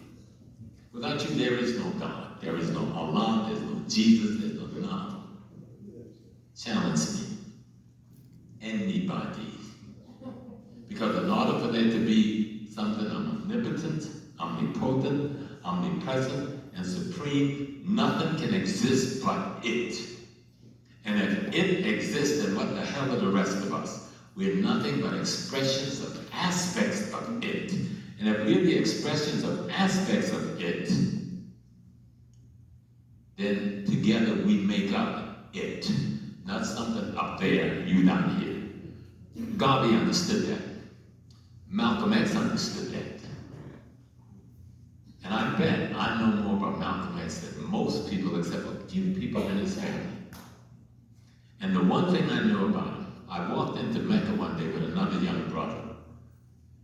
And I had a letter, and I went to a place called the Rabat Kalim al-Islamim. I'm still talking about Garvey, because Malcolm is his child. And the child does what the father gives him the intellectual and spiritual authority to do. And when I walked into this place and I handed him this letter, I had been rejected all day, treated very terribly by some poor light-skinned Arab brothers who didn't know who they were anyway. But finally, some Sudanese brother says, I can read English, and he read my letter. And he says, oh, a disciple of Holy Malik has come. I really want to question that. You can go to Mecca, and there's a place, it's called the Rabat Alim al-Islamim, the Rabbaton, where they consider Malcolm to be what you in Christianity consider to be a saint. Now what that means is a personality and a character to be emulated and imitated by others based on the way they live. Very few Muslims, Christians, black nationalists, revolutionaries try to imitate or emulate Malcolm X. They talk about him, but they don't do what he said do. If you have a teacher, you follow the teacher's instructions. And if you follow the teacher's instructions, then you begin to do what the teacher does. And the teacher told us that you must control the economics, you must control the politics, you must control the culture where you live. Garvey taught us that you must build an economic foundation. You must build your own educational system. You must build your own factories and your own buildings. And you must learn the history of your ancestors. And if you think that's trivial, ask the Jewish people. You can say they're not real Jews if you want to, but guess what? They control the economic, politics, and culture where they live. They control the historical narrative that their people live by. They control the school system that their children go to. And it has made this little minority one of the most powerful economic and political body in the world. Boy, nobody. Because they know economic, politics, and culture. Something as simple as that. Now, Mr. Garvey got arrested in this country because the Americans were afraid. Because one of the questions was what is someone his greatest contribution? One of his greatest contribution, he built the largest black organization in the history of the Western world, ever. Almost 5 million black people belong to the UNIA. Not heard about it, but signed up to it. Secondly, the people had begun to practice. You've heard of Maggie Walker, who ran one of the biggest black banks in Virginia, Richmond. They put a big statue up for her a few years ago. She was a Garveyite. You heard of Annie Malone? Yes. See, she trained C.J. Walker. That movie didn't tell you the truth. C.J. Walker did not train her. That's right. She started Poor Old College St. Louis. and employed over 10,000 black people selling her products. Yes. And when she went to the World's Fair, she took a top salesman with her, Madam C.J. Walker, who would later build her own empire. But get history right, because history will erase the mystery. And you'll find out why they won't talk to you about Annie Malone. It's because Annie Malone was a black nationalist freedom fighter. Yes. But all these people were part of the UNIA. That Black Wall Street that got blown up in Tulsa Have you ever been to Tulsa? I've been there multiple times, marched in the streets with them, talked about their history with them. That Black Wall Street is only one of multiple Black Wall Street that got blown up and burnt down in America. But most of the leadership of that community were in two primary organizations, Prince Hall Freemasons and the UNIA. That's not a coincidence that they were so successful. Wilmington, North Carolina. But the Raleigh, North Carolina. Look at the insurance business, Bill. Look at the busing company. Look at the cab companies. Look at the other industries that those black people built. And almost all of them are part of UNIA. Almost all of them are part of Prince Hall Freemasonry. Now, I throw Prince Hall in now. I'm going to stay away from it because I notice some traveling people up in here saying I mind my business. And I am minding my business because I'm a Prince Hall member in Cornerstone 37, New York State Grand Lodge. I'm not ashamed of it because I understand what Prince Hall's capability have been, though it's not that now. And he asked the person, said, well, are you still a Muslim? Everybody is a good Muslim. Everybody's a good Christian. See, we've allowed people to place something on our mind that if you really truly understood the word, translate the words into English, you find everybody saying the same damn thing, but acting like they're saying something different.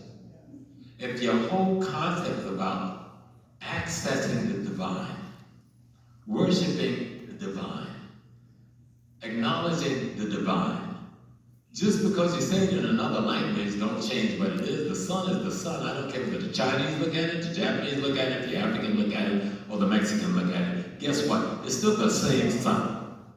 Yes, sir. The moon is the same moon. Water is the same water. Earth is the same earth. Stars are the same stars. And those are the only frame of references there for us to turn to. So those people who studied history, and those people who studied religion, and those people who came before us and leaders, like Garvey, they knew this. They had sense enough to understand that ecology and cosmology is where the Africans got the laws of nature to explain how to build sociology. Do that again, to see people play with you. Ecology, cosmology, our ancestors' studies of the laws of repetition that they see in them is how they produce what we call the civil and civic laws that create their sociology. The problem is when ignorant persons take fragments of this creation and try to build something and come up with these enterprises that don't work very well for the human family's growth. So that's why Garvey was trying to put it and make it very plain for us, and Malcolm tried later to make it even more plain. Even Dr. King, who you thought was far left of Malcolm, or far right of Malcolm, may have been closer to Malcolm than you think. Yes. When you start reading his speeches and see what the mind really understood. And what the mind understood, that if a people don't learn their history, they'll always be a slave to someone else's mystery. If a people don't learn their history, they'll always be a slave to somebody else's mystery. And right now, in Africa, there's a group of young men and women who have taken over militarily the nation of Burkina Faso. They've taken over militarily the nation of Guinea. They've taken over the military of the nation of Mali. They've taken over military of the nation of Nigeria. And then we have another group of black folks calling themselves the ECOWAS, the Economic Community of West Africa, who's talking about sending military into these communities to close these young men down. Now, what do these young men who run these militaries want? They want to be free of slavery. They want to be free of France. After 1885 and the Berlin Conference, France moved into West Africa, took control of what is now 14 nations, made them their slave for nearly a century. And when the people forced them to give them some modicum of freedom, France put a gun to their head and said, I'll give you your independence. You can have a flag and you can have a name, but all of the raw materials in the ground belong to France. And oh, I'm gonna give you money. I'm gonna create something called a safer for you, for the 14 of you. That's supposed to unite you. And I'm gonna create a central bank to your safer. But any decision you make in your central bank can be vetoed by me, France. I'm gonna do better than that. You know all the money you make off your raw material? You've got to put at least 50% of them, you got to deposit that with the French bank. And the only way you can get it back is if you borrow it, your own money now. And then I'm gonna put an interest on you. I'm gonna do better than that. I'm gonna come in and take the raw material out of the ground. I'm gonna take the uranium. And I'm gonna run all of the nuclear power plants in France. And Paris is gonna be lit up. And every French man and woman will have electricity. They can watch TV, they can work their computers. But the Malians don't even have enough light to turn on the light bulb. Do you understand what they're fighting for over there? That's what Garvey was talking about. That's why he said we had to take Africa for the Africans. That's why he said we have to control the resources of Africa. All these years has passed and we still haven't done it. We still have not fulfilled what Garvey asked us to fulfill it. We still have not learned our history so we can establish an identity in fact. I'm a Negro, I'm a colored, I'm an Afro-American, I'm an African-American. Some even still say I'm a nigger. And they mean it. I'm a foundational Black American. I don't come from Africa. It's something that sounds so crazy. Sometimes you know, like, what the heck happened? What were these people drinking? But it's not funny at all. Because you know what it does? All you young people and all the children, all y'all who send your baby off to college, you know, all the babies that they're gonna have is gonna be mutilated by these sick minds that is not informed of who they are. And all the dreams that you had, and all that hard work you did to pay that tuition will be almost for nothing, because somebody's gonna kill your dream and kill the babies that came out of that dream. And their babies. Because we haven't learned the basic of just the history of our ancestors. The history, we say, oh, we love mama, then learn our history. We love daddy, learn his history. We love grandpa, learn their history. We love our great people, we love our ancestors, then learn their history. Understand the story of who they were. Understand why a young boy like Malcolm X at 39 takes 19 bullets to you and you still don't understand. You're still praying to somebody else. That's a myth. And a young boy like Martin Luther King got his face blown off at 39 years old for you and you still don't understand what it means when somebody sacrificed their life and give up the ghost for you to have a ghost. We make money. $2 trillion we'll spend this year. But we will spend it with everybody except the African. Our $2 trillion will spend 6 hours in the Black community. And our $2 trillion will spend 10 hours, 15 hours, 20 hours in another community, enriching them, enriching them, enriching them. And we don't have a clue because we don't understand what's going on. Because we don't know the history because we're caught up in the other person's mystery. So Mr. Garvey came and he says, he never said go back to Africa. And I think Amy Jacques, when she wrote a book, she overemphasized that Garvey never had a back to Africa movement. He said go back to Africa in your mind. He said Africans everywhere in the world should own Africa. You didn't have to go there to own Africa. I own a piece of Africa. I've got a hotel business in Africa. And I sit on the board of a credit union that I have to fund in Africa. And I live in the United States of America. And I know thousands of others are doing the same thing that I do. And I know many of us in the diaspora who came from Africa lately and those from here, we send billions of dollars back home to Africa and to the Caribbean every year. But we haven't organized that billion. It's just scattered. Billions, hundreds of billions we're sending back home, but we're disorganized because we don't understand who we are in relationship to what we have to do to build a society that will protect those things that we consider most precious, our children, our grandchildren, and our great-children. And you can't protect them with money. Because we got the money. Because if you got $2 trillion, we shouldn't have any problem in America. $2 trillion means there's no unemployment, nobody's going to prison, everything would be fine. But we know we are a long way from that, so what's wrong?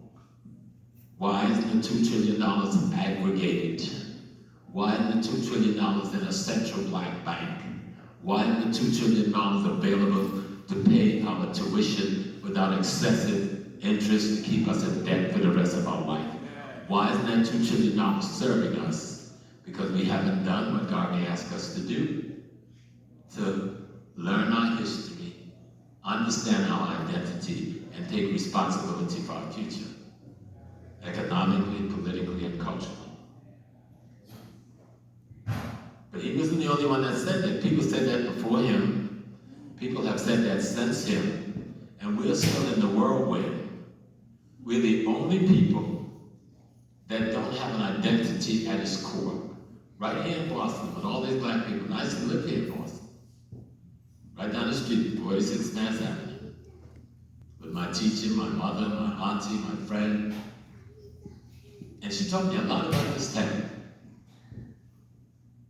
good and bad. There were some crazy black folks up here in Boston, but there was also some powerful black people up here in Boston. You should own this town, but you don't own this town because the Polish people got an identity. The Irish people got an identity.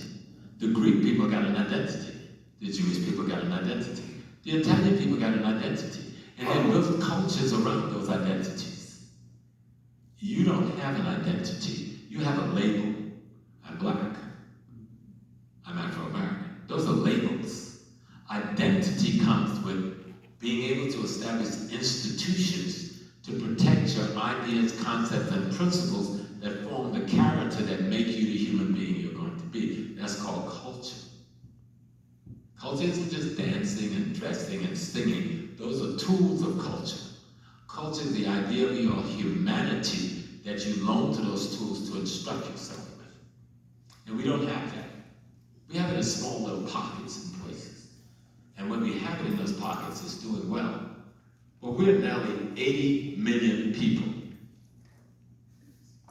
And if you got 80 million people and 70 million of deaf, blind, and dumb, you are in serious trouble. And that's what our situation is. So let's think of Garvey on this Garvey Day. Think of Garvey the way the Christians think of Jesus. A Savior came, and we didn't listen to him. Think of Garvey like the Muslims think of the Prophet Muhammad. And some would even want to curse me for saying that. How can you say, love and peace is my way, but I would curse and kill anyone that may not fully understand my notion of love and peace? If the African want to be free, what was the African way before we met any of these other people? Before we met the Christians, the Buddhists, the Hindus, even before the Indians in India met the Hindus, right? Who were we? What were we doing? What were we thinking of ourselves? That's what Mr. Garvey and them was trying to give us. They were trying to return ourselves to us. It isn't just some dates or one parade a year for what do you call it, Juneteenth. And the beautiful flag raisers we had today, which happens 4 or 5 times a year. Our flags should be flying there every damn day with everybody else's flag. That's what we should be fighting for. But you can't get that established until you establish that my $2 trillion can bring your damn government down unless you do what I tell you to do. But you can't make that statement unless you have a relationship to one another. And you can't have a relationship to one another if you don't identify as one another. And you can't identify as one another if you don't have the history that explains what the relationship should be. Does that make sense to you? Yes. It sounds simple, right? People just can't always talk about history, history, history. History does erase the mystery. I know I'm God having a human experience. I am voodoo. I'm not afraid of voodoo. How can I say I'm any of these other religions and I love my ancestors and I despise anything my ancestors were about? That's what we've done. No one of you got an African religion. Even the few that think they got Europe only have fragments of fragments. No one of us got it. Because we weren't willing to go look for it. We're not willing to go find it and find out how it works and understand how to use it to build ourselves. You ever seen the thing? Let me just show you some stuff and show you what you missed. I'm gonna come to a Christian scene. How many people ever seen the Vincent's painting of the Last Supper? Oh, y'all seen, y'all got one in the living room, stop playing. But you saw the picture, but you don't know what the hell you're looking at. The Vincent got a picture of a man sitting in the middle of a bunch of other people, right? Right. And he got a light coming out of his head. What is there, a light bulb? Why is there light coming out of the man's head? Okay. You never asked the question. Right. He's going, that's a halo. What the hell is a halo? You never asked the question. The man has got two groups of fours, well, 1, 2, 3. Two groups of threes on his left side and two groups of threes on his right side. But you never asked why the 12 people ain't all lined up and why they broken down in 4 groups of threes. Here's how simple it is. The 4 seasons and the 12 months revolving around the sun is an anthropomorphic representation of a cosmic phenomenon being explained to an ignorant European population who could not read or write. And so the paintings of that day were nothing more than the calligraphy of the hieroglyphic of the European society at the time, trying to teach a concept, ideas, and principles they had learned in Africa to get their people off their behinds and on their feet. And it worked. Except you didn't get it. I just gave you the 411, you ain't even sure you want to believe what I just said. Right? The Madonna and Child. Mary and Jesus. Hail Mary, full of grace, the Lord is with thee.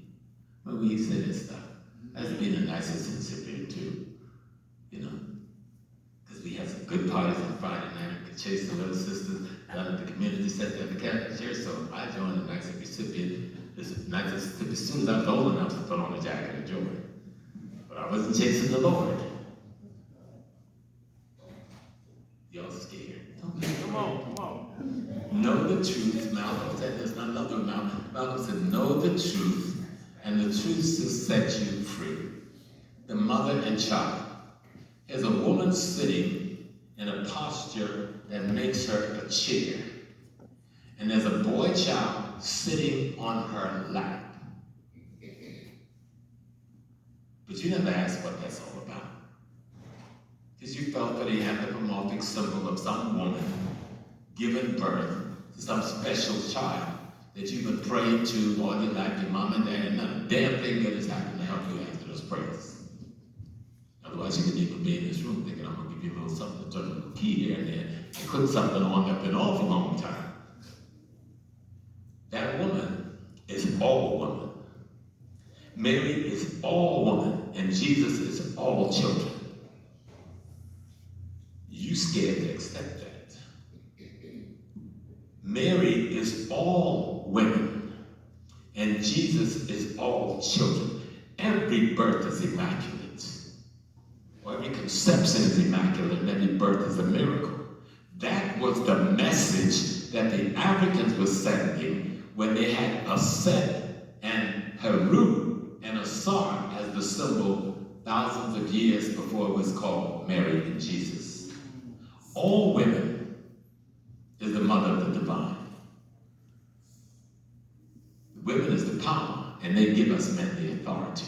And that symbol of the child sitting on the woman's lap, and in the African symbol in ancient Egypt, on top of the woman's head is the throne, because the woman is the throne. She is the power.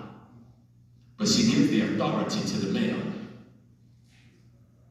That's a part of African philosophy, understanding how the cosmos work, how the earth and the cosmos work together. All of you in here have something to eat today. If I told you all you ate today was dirt, you'd think I'm crazy, right?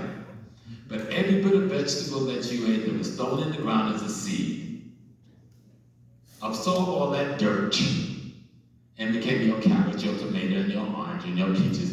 But it was the dirt that made it that. The minerals, we call them, because we don't want to say it's dirt that you're eating. So we ate the minerals that's in the fruit and the veg. You're eating the dirt.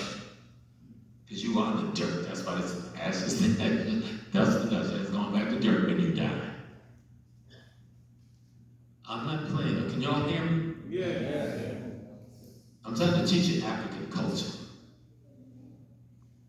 African culture is about reality. Spirituality should be your reality. If spirituality isn't your reality, you are in fantasy. Spirituality is your reality. No one in here can love another person. You don't only love the knowledge of the divine within yourself and share it with another person. We call the sharing of that understanding of the divine within love. But the West make us think there's an act that goes from this one to that one. No, that's not what happens. That's why if I die, I can leave my wife here and nothing will be broken. If she dies here, nothing will be broken.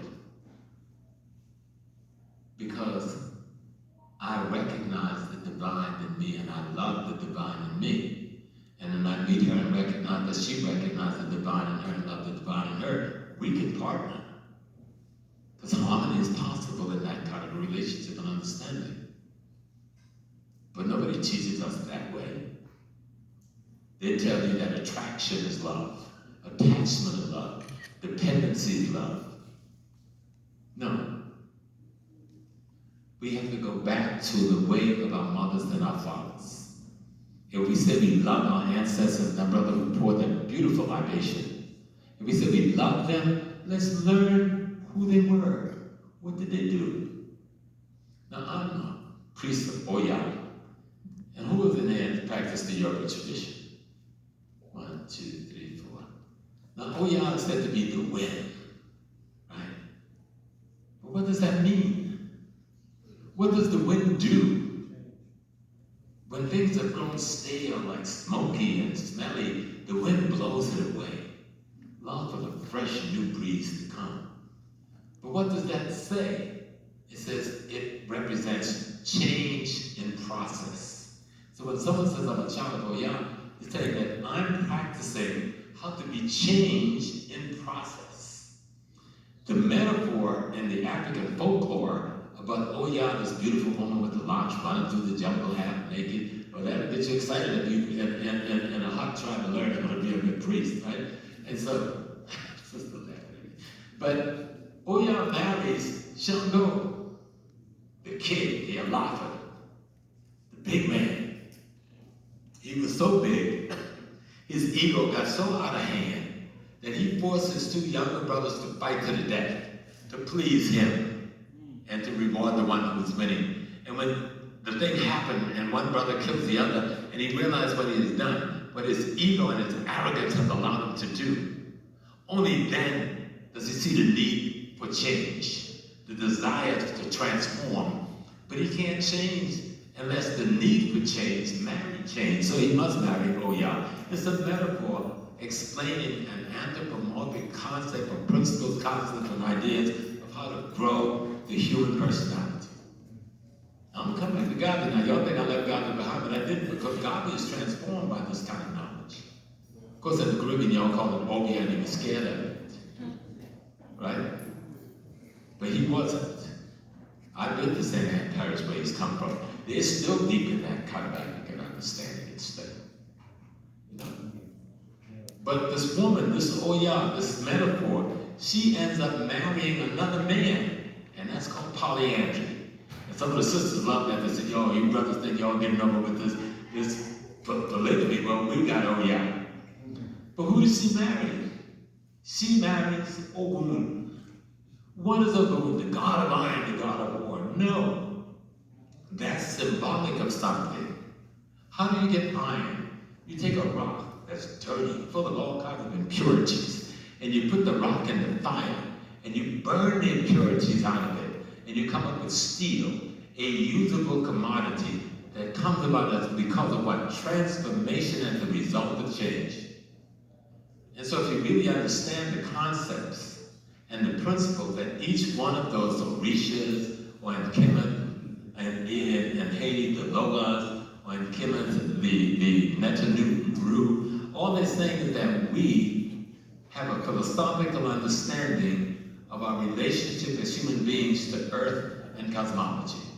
And we are trying to work that understanding out so we can practice a sociology that will allow us to have harmony, balance, and reciprocity. Well, Mr. Garvey, when he traveled to the UK, when he went to study there, and when he met Dus Muhammad and some of the other men out of Egypt and Africa who talked to him about this philosophy, which he already knew about coming out of St. Anne's, that we call opium back in the deep days, and I think they still call it opium today. They understood that we have a way of knowing reality separate from the European system. And if you can turn that into a social philosophy that includes economic, politics, and culture, we can transform our world. And he saw a young man doing this and became friends with that man, who he never got to meet, Mr. Booker T. Washington. Every student that graduated from Tuskegee had one primary duty. You know what that duty was? To replicate Tuskegee wherever they went to work. Not to go as a teacher somewhere, but to replicate Tuskegee.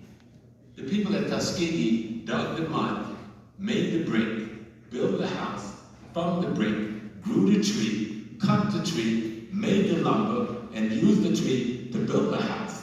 They killed the cow, cured the leather, and made the shoes. They did all of it themselves. They worked part-time as a student and part-time as a worker building Tuskegee. And that's what Mr. Booker wanted replicated around the world. And those ideas he shared with Garvey. Because before W. Du Bois had his first Pan-African Congress, and before Mr. Garvey had his big meeting at Madison Square Garden, 5 years earlier, Mr. Booker called a conference on the Negro world. People attended from Jamaica. Garvey wasn't allowed to come. The British blocked him. But other Jamaicans, 10 Jamaicans came to that conference. People came from Malawi.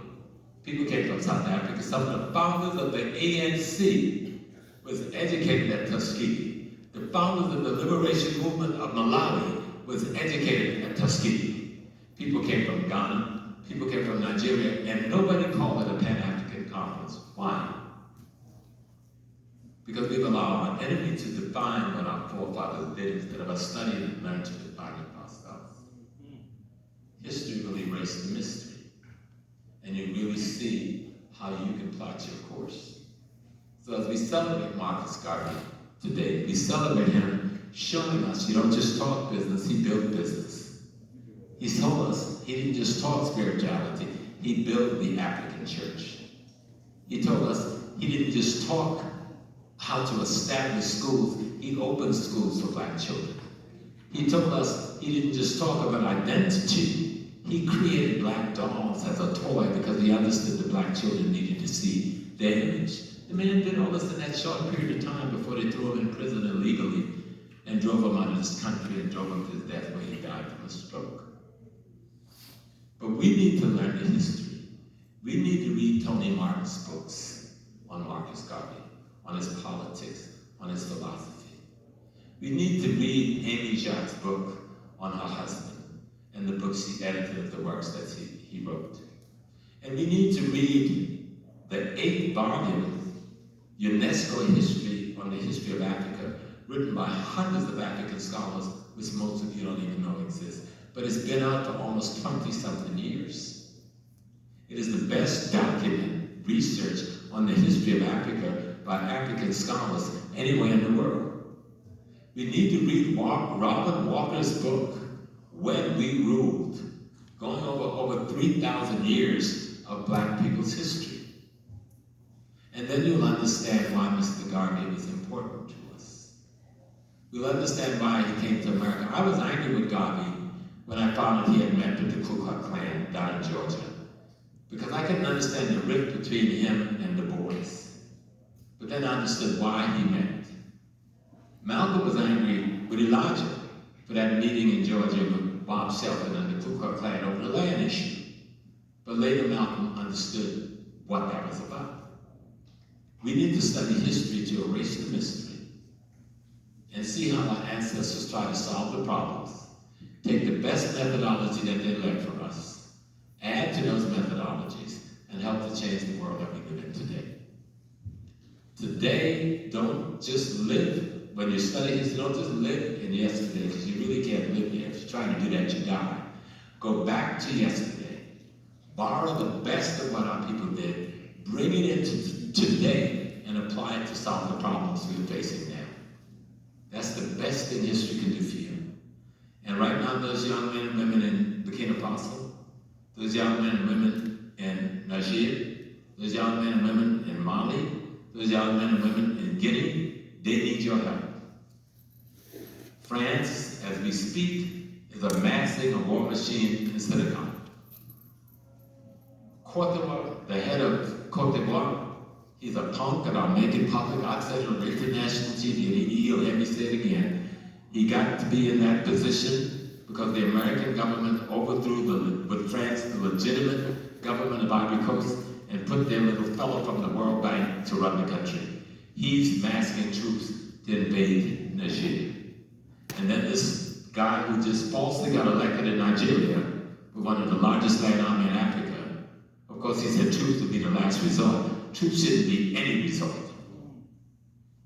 And we should not survive in America if we believe in anything that God taught us and allow them to invade Niger without standing up and being confident the way we did for George Floyd, where this whole nation, most of the world stood up because they understood, because they'd seen something with their own eyes, how evil it was.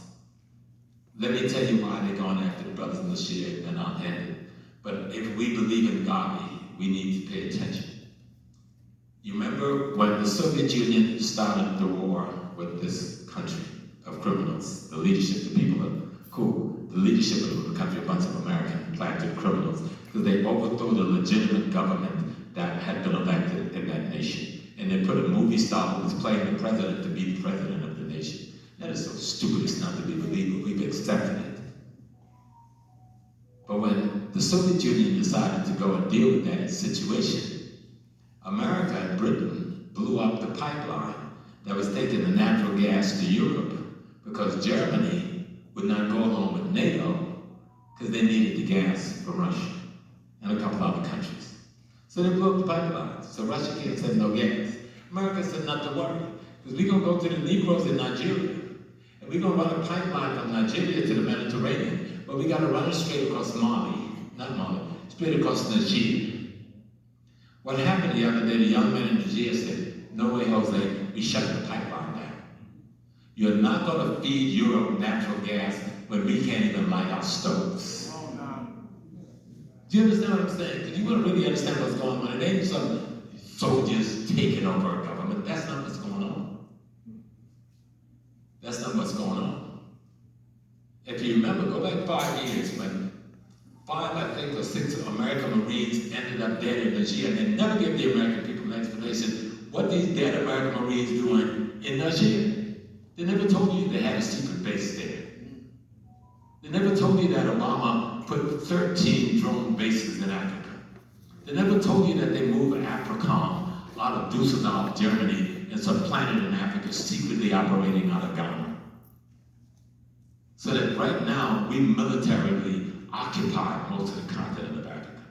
That France got over 300,000 troops in Africa. That's more troops than they got anywhere in France. For what? So, if we really want to be in line with Garvey, please do the research. You've got the internet now, you got Google, you got all kinds of ways to learn stuff you couldn't learn 20 years ago, 30 years ago. See what's going on with those young people at home. All they want is to be free.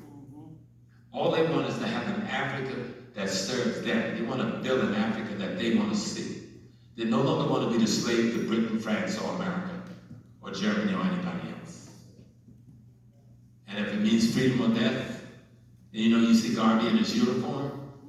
He got that uniform from Jean-Jacques Dessalines, and Jean-Jacques Dessalines' final words is freedom or death. Nothing in between, freedom or death. And that's what the young people are saying, because they understand that America is amassing troops in Mali. France is amassing troops in Senegal. The people of Senegal told them, if you allow this, we're going to overthrow the government of Senegal. Quattro is amassing troops in Cote d'Ivoire. And the president of Nigeria has called his army to fore. You're going to call the army to fore and go and kill your brother who's trying to break away from French slavery. But when Boko Haram raped your babies by the hundreds, and people sent in forces to help you, you in America told them, don't crush Boko Haram, or we'll crush you. Tell the world the truth. Tell the world that France financed Boko Haram. Tell the world that America armed Boko Haram. Tell the world the truth. Study and learn the truth.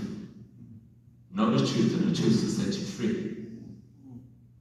Secret to life, Malcolm said, is to have no fear. And Garvey proved that with his life. At the time he went up against the system in the 1920s, that took some guts for this young man to take that kind of leadership. Read his books, look at the examples, and see how we can emulate that at our very local levels and our very national level. But please don't forget Africa. Don't leave those young people alone. Don't leave them to fight by themselves. Find a way to help. Maybe you can't put on a uniform. I'm too old now, me and my brothers. We can't do what we used to do, 40 years ago, 50 years ago? But we could do something. I'm doing it everywhere I speak, telling people about it. See what the criminal behavior is of France, America, Germany, Britain is in Africa today. See what it is. The sister spoke from Haiti, and this is the last of it. Haiti is the richest country in the Caribbean. He says, "Mon, you crazy. How can the poor, ragging out people in Haiti be the richest country in Haiti, in the Caribbean?" The Haitian oil reserve, just off of the coast of Haiti, is bigger than Venezuela's. America won't let her drill for her own oil. America's saying that's their oil. Haiti has the uridium. You know what uridium is? You thought that was just something in the Black Panther movie. No. 1,000,000+ years ago, a major meteorite hit this earth. Most of its remains is in the mountains of Haiti. That is the metal that's used to build all these spaceships around the world, because its ability to, as a heat shield, and then bringing it out there every day by the shipload, stealing them and not paying the people a penny. Israel is there with Canada mining the gold and the diamonds of Haiti, and the people of Haiti is getting nothing. And you don't even know what's going on. You think it's some poor voodoo people down there talking about Kojo and Kofi and something else. No, you don't understand what's going on. That president they killed in Haiti, he was a poor banana salesman, a nice guy.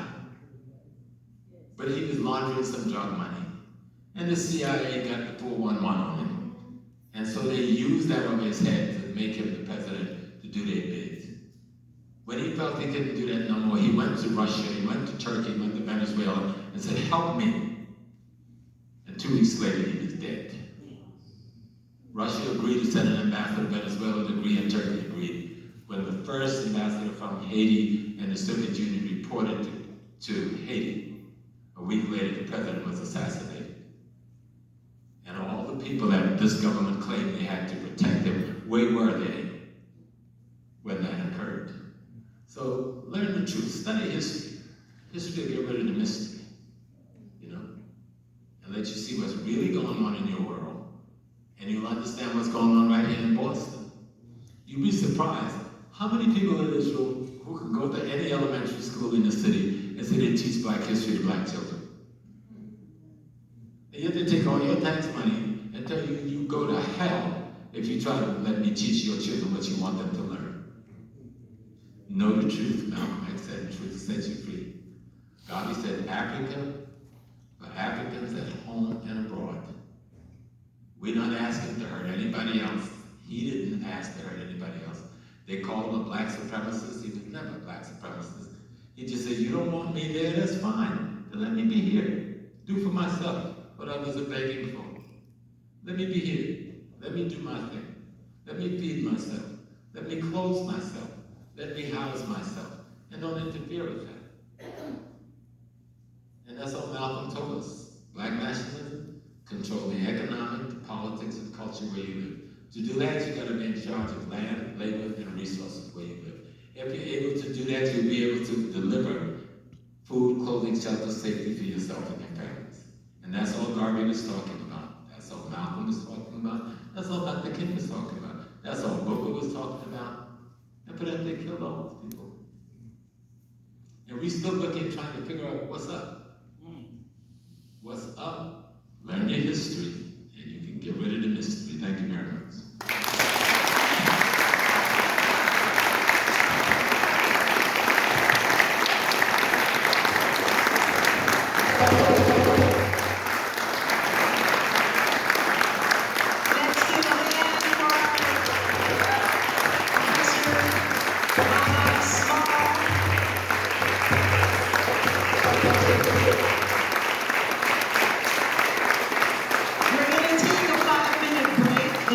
Want to just take 5 minutes, and then we're going to come back with Q&A.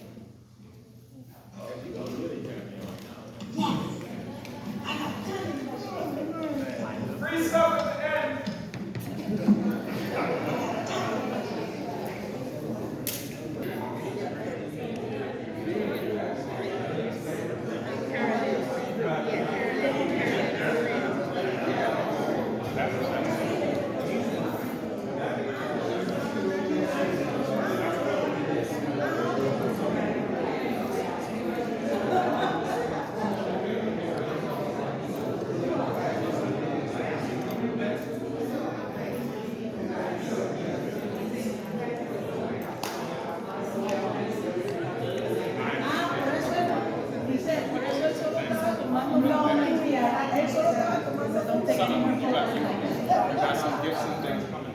I appreciate it.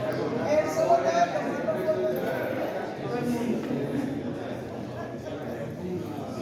not any of my beloved guests. Q&A session, save your questions and then prepare them. Given this. I'm not going anywhere, but I want to see what they have here. Okay, thank you. But I want to share my presentation. I would love to. It's very similar to yours.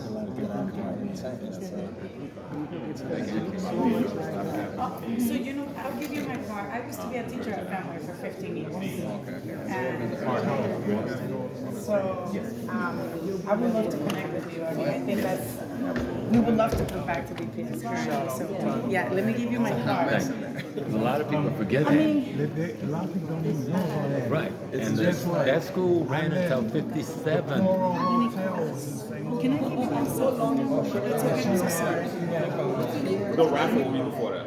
It will be before that. Yeah, it's a raffle. Yeah. She was like so pro-race. It was like just unreal about that lady. Yeah, just trying to. We never quit. We never capitulated. Totally, yeah. BPS is understanding. They're not serving. They don't understand.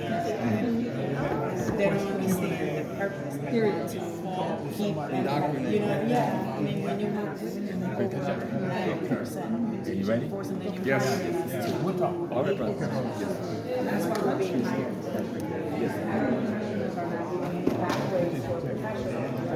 Yeah, thank you. Appreciate you.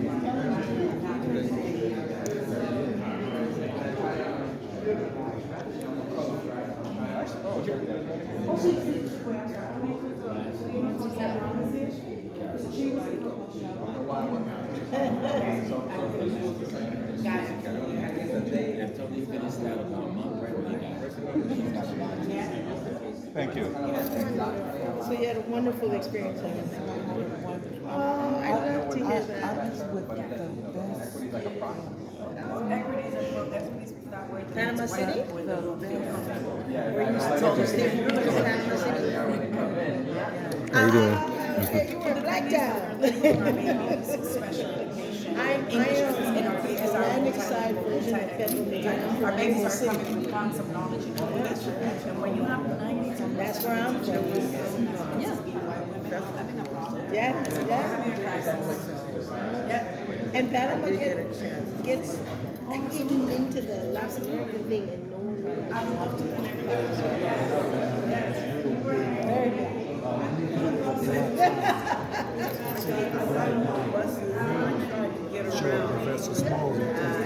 I have very but you can get away. Any of his books. Absolutely understand. Yeah, we book with white power. So big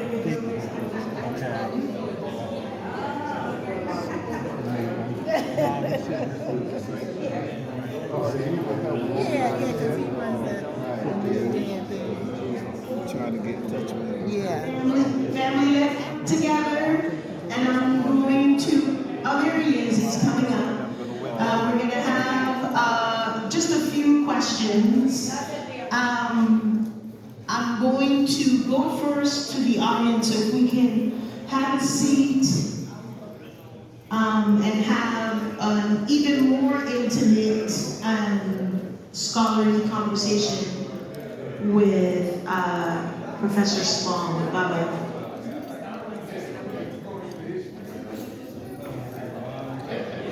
I'm going to quiz everyone.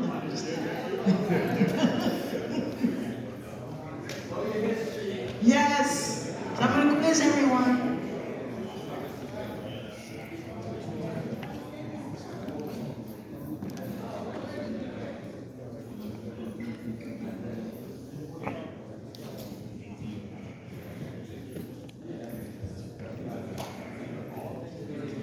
Hayden, is there another mic? Is there another?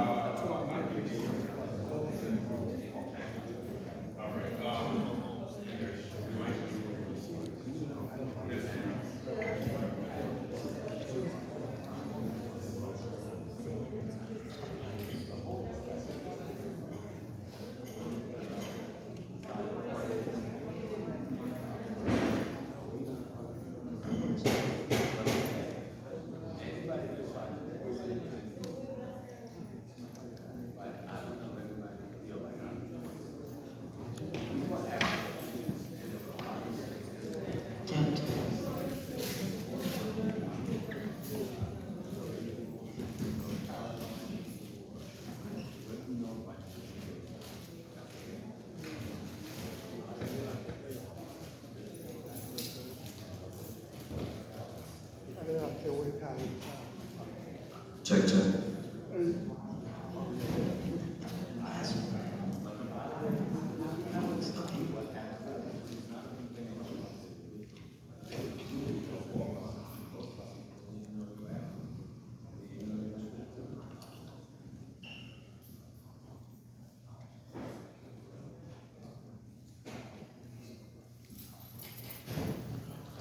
It's good to see some of Boston's revolutionary community activists, scholars, queens in the space.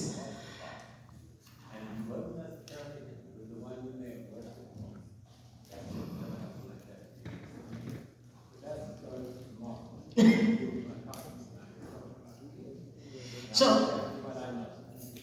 I'm going to ask my brother Tashango to go into the audience. I want to start with Baba Sloan filled us with an enormous amount of information, and before I have some specific questions for you, I wanted to open it up to the audience to see if you had any questions, and I'm going to Tashango's going to go into the audience for a bit.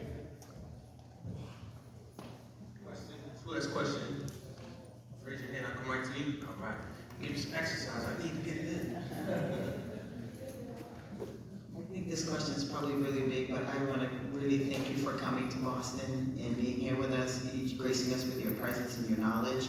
The fact that this room is not full is indicative of Boston, Black Boston, and I'm ashamed, actually. I'm embarrassed because knowing that you're here and you're in our space, and we have this few many people here. What are your thoughts about us and what we can do to make sure, because this is indicative of the battle, people eating each other out of the barrel here, because we're not unified. And there's so many things as an activist that I find difficult to do because the mindsets are not there.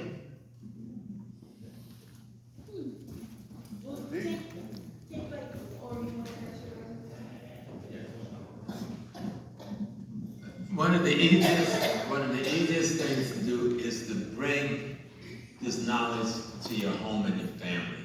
That's right. You see, that's what we got to start. And I've said this in 100 speeches, if every family set aside 2 hours a week to watch a video, read a book, and have a discussion on it, you'll change your world. 2 hours a week, just with the family. Just take some time. And you don't have to make it the same thing, right? Throw a little kibasi on the side, right? But a cold beer, that's what you're doing, right? Give me a nice Merlot, real little dry, and let's have a discussion about history and culture for 2 hours a week. In a few months, you will transform your family. Come on now. You will transform yourself.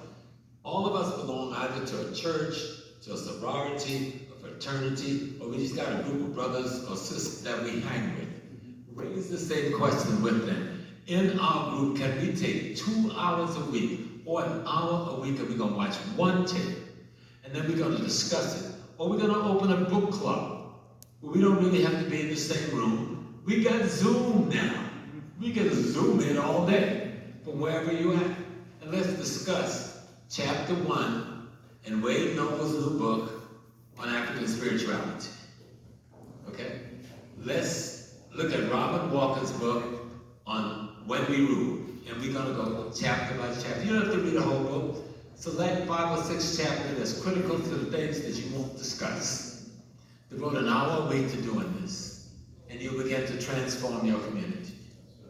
And where we have institutions, like the schools, brothers, this one falls on us very heavily. You got to go to the PTA meetings. You got to go to the school board meeting. It's boring as hell. But if you're not there, they're going to make the rules that's destroying your base. You got to be up in there. So come together, just like we can come together and do the man cave thing, watch the football thing and the basketball thing. We know everybody's score. We know what girlfriend they have and all this other stuff. Let's come together and say we're going to do whatever else we want to do. We're going to have a little ganja, you're going to smoke white, but go ahead. I'm not telling you to go to a holy man's trip. That ain't what I'm talking about. Smoke your little joint, drink your little wine, have a cold beer, because I still drink my wine and I have my cold beer. I ain't lying to nobody. All right? So, but have a discussion about history and culture. You got children off to college, find your other brothers and sisters who got children off to college. Come together like once a month and say, what's going on? What are the problems your child brought home about? What are the problems your child called home about? And see if we can collectively help one another solve those problems. That's the way we got to do this. And if you're in a big institution like a lodge or a church where you got a building or something, lobby to have Saturday schools teaching science and mathematics for the children. And we get hundreds of teachers who are retired and sitting at home doing nothing but going to church on Sunday. They'll gladly allow some organization to bring that skill to our children. Those are the way we got to fight this war now. And we'll see a lot more success than we're seeing. With, Oh, you got another mic? Yes, sir. I just wondered if you could share some thoughts about President Aristide and how the United States kidnapping him, how that is reflective of what has happened to Haiti? I see something with President Aristide, who was a Catholic priest who decided to become a lay person, and he ran for the presidency of Haiti, and he got elected as president of Haiti, and the American CIA was sent in to overthrow his government. And they did more than overthrow his government. They kidnapped the man and took him to the Central African Republic in the middle of the night and dropped him off at an airport. It took a bunch of people, Sharpton, Jackson, and a bunch of others, to get together with Randall Robinson and go to Africa and bring this man back home. First to America, and they arranged for him to be in Haiti. He's in Haiti now, but he's virtually under house arrest for all these years. I don't know him well, but his wife is one of my former students at City College. And his lawyer is one of my best friends, Ezele Donto, the Free Haiti movement. That was his personal attorney. So, When did he leave South Africa? well, that part, he didn't do nothing. The Americans simply want Haiti. Haiti is not just one of the wealthiest countries in the hemisphere. Where is Haiti located? Most of the world's shipping passed between Haiti and Cuba. When I was in the American military, I was stationed in Guantanamo Bay. That's right on the tip of Cuba, facing Haiti. America's contract with Cuba was up almost 20 years ago, but they won't give the people their land and base back. On the other side of that strait is Haiti, and America's controlling Haitian land and those offshore islands to be assured that all of the shipping, because they made us think most of the shipping has gone to the Panama Canal. That never happened. A lot of shipping gone to the Panama Canal, but most of the shipping is still going around South America, and it's passing through that strait. And so the third part with Haiti it's just plain European vengeance against the defeat of France. Right. Haiti didn't just defeat France. Haiti defeated France, Britain, Spain, and America, because America financed France, Britain, and Spain. And Haiti defeated all four of them. Right. And at the time, I think Thomas Jefferson was the president, and they were afraid that the rebellions, the revolution in Haiti would cause the rebellions in America. And it did precipitate a lot of rebellions in America. When they arrested Nat Turner, and the judge asked Turner, who is your leader? Because you some little ragamuffin we found in the swamp. You can't be the leader. So Turner said, my leader is Jean-Jacques Dessalines. So the judge called the sheriff and the district attorney and said, go find this Dessalines man, bring him to my court. 3 weeks later, they came back and says, that man's been dead for some time. He was the former president of Haiti. So they brought Turner back into the court. And said, who is your leader? And he went to his grave saying, Jean-Jacques Dessalines. What he was saying was that the Haitian Revolution was the symbol of our act for freedom. That's still real in the mind, because no other country in the history of the world has ever freed themselves from slavery and formed a republic. Haiti is the only one that has ever done it in the history of the world. Rome, Greek, notwithstanding. Spartacus never did what Dessalines and his people did. So the thing with Haiti is to never allow that victory to stand. That's one of the other. They really want the physical wealth of the land without pay. And the Clinton family has been big in robbing that country of much of its wealth. We think of them as the president and the first lady. They're just criminals. They're not no president or first lady. They robbed, they killed Gaddafi. Gaddafi was a murder and a bank robbery. It was not a coup d'etat, because Libya never got itself back together again. They robbed Libya, every bank in Libya, every mint in Libya got robbed of tens or hundreds of billions of dollars, and nobody has accounted for where all that money went. All the gold in Libya was stolen, and nobody has accounted for where all that gold went. It went to France and America. And you remember when the Republicans wanted to put Hillary in jail? Because she didn't give them a big enough cut of the money. So they said, oh, you didn't give us our cut? We want you to go put you in jail. So they must have made a deal under the table. But no, Haiti is about the vengeance, and it's about that strait where the shipping He's got to go, and it's about the wealth of Haiti being taken without paying for it.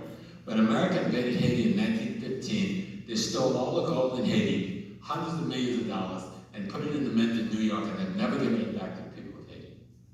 To this day. Can we take one more question? And I love it that here I don't have to say no grandstanding. I don't have to. We just go right to the questions. Have you noticed this is awesome? So let's keep that up. For this one last question, let's make it two more. Let's make it two more. See that? Two more quick questions and straight to the point, please. Professor Small, I have a question, but I can ask you my questions because we ride together. But the question I want to ask you, since we're talking about Haiti and Garvey, can you clarify the importance of the Haitian Revolution to African people, not just in Haiti, but here in America, in the Caribbean, and geopolitically what was going on at that time that made it so important for us all as Africans? Well, the Haitian Revolution, let's be clear now. We won the revolution and we lost the revolution. So we don't want to lie to ourselves about a victory that we couldn't sustain. When we won the revolution, we were Africans. We lost it when we stopped being Africans. What do I mean by that? The Haitian Revolution was not started by Toussaint Louverture. It was not started by Dessalines. The Haitian Revolution was not started by Boukman, as much as we like to raise Boukman and talk about Boukman's prayer. All of that happened. But the Haitian Revolution was started by the women of Haiti. Defile, Cecilia Fatima, and the other sisters. They're the ones that called that meeting in the swamp. And they're the ones that gave the charge to Boukman and the others. There's a sister, Ezalee Duntos. She has a podcast. It's called the Free Haiti Network. And she talks about the Dadas. The Dadas are the old black women who had got too old to have babies, right? So the Catholic Church, in their part in the genocide, would take the old ladies and use them to tutor the young women to try to make them better slaves, right? Those women, they were called the Dadas. They were the warriors of the Dahomey that had been captured by France when they crushed the women army of the Dahomey, killing more than 1,000 of our sisters and mothers in the world. Don't even talk about it in one day's battle. But many of them were captured and taken to Haiti. And the very lady that raised Dessalines was one of those woman warriors from Dahomey. But every one of the women that became the wife of one of the leaders of the revolution was raised by those old revolutionary women. And they're the ones that are so feared, even among you, except you don't understand. They don't fear the black man. They feel intimidated and challenged by the black man. They fear the black woman. You need to understand that. If you understand Haitian history and Cecile Fatima, Defile, and the others, then you'll understand the role of the woman in raising the child. When Malcolm X came to the world, everybody thought he was the product of Elijah Muhammad, but he was the product of Ella Collins. If you don't understand that, you don't know Malcolm X. If Elijah could create Malcolm, he could have created that in all of his sons. He did not. Because Malcolm was not his product. He was the product of a woman named Gracie Little. He was the product of a woman named Sarah Little. Those was his auntie, and he's the product of a woman named Ella Collins. I can't speak on the family in a big open way, but I can call those three names because I know those women formed that consciousness that became that man. And that's what happened in Haiti. Those women. There was one sister, and I forgot her name, she was a general. Her husband was captured. Well, she was captured. And the husband traded himself for him, but you know the French were dirty. Sunit Belair. Yes. And she decided She took the bullet. She said, kill me. She wouldn't even put on a blindfold. These women, I think Baina Bello has written a book on the heroines of Haiti. Buy Sister Baina Bello's book on these ladies, so you can see who you are and what they're really afraid of. They're afraid of the spirit of justice. See, all of us in this room, we're gonna die, but the spirit of justice that can be housed in these bodies when we live an appropriate behaving life never dies. That's what they're afraid of. So if they can keep you polluted and corrupted and confused and in ignorance, you can't house that spirit in you. But if you can come back to your culture and your habits and your behavior, and you create the temple for the spirit of freedom to live, you can change the world. We've done it over and over. Just that thing with George Floyd, do you understand? All those people across the world rose up. That wasn't personality, that was spirit. But you're not taught that spirit is a real phenomenon. Matter of fact, you taught just the opposite, that spirit ain't a real phenomenon. If you ever look at Haiti, and they got something called voodoo, right?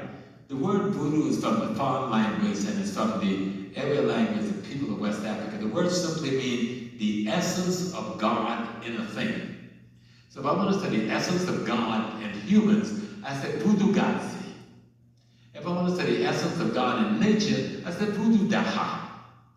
But we talk about the essence of God in things. So in Haiti, they have something called loas. The loas are supposed to be the people call them the deities, but the ancients didn't call them no deities. They call it the recognition of the power of the universe that resides in a human being, that is recognized and developed by the human being as a force in its personality, right? But that thing has a double in cosmology and ecology. And once you recognize the energy and force in yourself and cultivate it, you can pair it with your natural powers, and then you could be a Malcolm X. Then you can stand up and raise your hand and scare a whole world. Yeah. Right? Because they understand the force that's coming out of your mouth isn't just words. And so in Haiti, they draw some symbols, they call it bebes, to represent each one of these forces. The bebes is the ancestral understanding of the cosmic energy configuration that represents that force in nature. Now, I'll give you a lot of shit that I'm not joking, but that's what it really is, right? And so I see my sister laughing at me because you understand. When the people who fought for us, they weren't just an individual that stood up. Dessalines knew that day when he went to Pétion's house, to that meeting, they were going to kill him, but he knew he had to go to that meeting. Malcolm X, when he woke up that day and went to that ballroom, he knew they were going to kill him. But he knew he had to go to that ballroom. They can't kill Malcolm X. How the hell can they kill Malcolm X? I am Malcolm X. He is Malcolm X. You can be Malcolm X. They can't kill it. Because it wasn't just that body of Malcolm Little. That housed the Malcolm X. Malcolm X always lived as a force for good, as a force for change. It lives in nature, but you got to capture it in you. That's what they're afraid of. That kind of capturing can happen with knowledge and unity among a group. And they're afraid of that. So when they say they're always looking for that special child, because they know there's always, someone said earlier about the receptacle. I said to you when I opened up, when your mother and father gave birth to you, the only thing they could give birth to was themselves. Think about it. When you, Miss Annie, gave birth to your children, and you, Brother Ron, you all gave birth to yourselves. And those cells that you gave birth to, when they gave birth to and created grandchildren for you, they're not just your grandchildren, they are you. They are you in the future. You are them in the past. what African culture understood. And when you meet people like a Malcolm X, listen to Malcolm. You know, we listen to one or two speak. You got to really listen to the dude. He understood these things. That's why he wasn't scared. He knew what was going to be in that ballroom. They'd come to him 2 weeks before and offer him the money. Malcolm, don't take no money. They said, we can't scare him. We can't buy him. They didn't kill Malcolm X because they didn't like him. 2 weeks after that meeting, Malcolm would have been in Algeria with Ernesto Che Guevara being the keynote speaker at the non-aligned nation. At that time, Russia and America was vying to pull the non-aligned nation in their camp, and they knew Malcolm X was the force that would sway them to the Soviet Union or China. They said, we can't let him make it to Algeria. And they killed him. The word came from Washington. Do something about Malcolm X. What the hell do you think the something was going to be? You know? So, that's cool. All they did was create a couple thousand Malcolm X. You know, women and men. They'll never win. We have never lost. Let me tell you something, African people. You can never lose. Because the universe must be balanced. You are the balance. You will be in disharmony until you decide to become harmony. But you never lose. Because you gotta understand what it feels like to win, how to win. You know. And it's simple stuff. It's the same thing our parents told us. Honor their mother and their father. Let the dead and be alone upon the land. Do unto others as we'd have them do unto you. This seems very simple, right? But just try doing unto others as you'd have them do unto you. And see how beautiful that really is. Try honoring your parents, whether they're good or bad habits or whatever. That ain't your business. Right. Your business is to honor them. Your business is to respect them. Your business is to learn from them. African culture is the culture of godness itself. We don't have a religion because we don't need one. We are the universe. They want to reduce us to an episode. We are a friggin' epic, and they know it. You've got to know that you're an epic, not an episode. And when you do, you begin to learn from yourself. Look in the mirror. And this is scary. You know what you're going to see in the mirror? You know what you're going to see, sis? When you look in that mirror, you're going to see the only God you will ever know. You look in that mirror, and you ask yourself a question. Who am I? And who can I be? And the only person that can answer both of those questions in positive is you. But that means you think somebody else, if they're going to answer for you, well, keep looking. And you ain't never going to find no answer. All right? Stop being afraid. You know?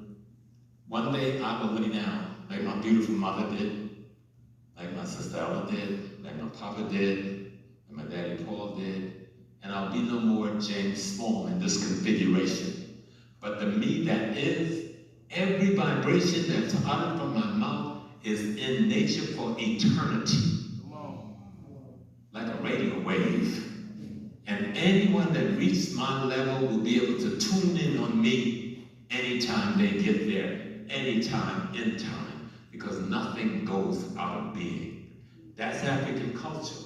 But they tell you, oh, that's juju, or that's voodoo, or that's root, or that's opium. Well, if it ain't worth nothing, give it to me.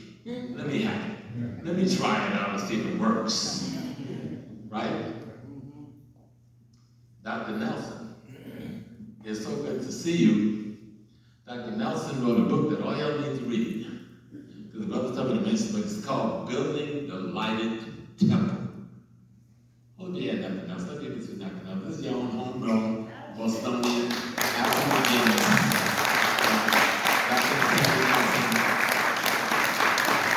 You need to study Building the Lighted Temple.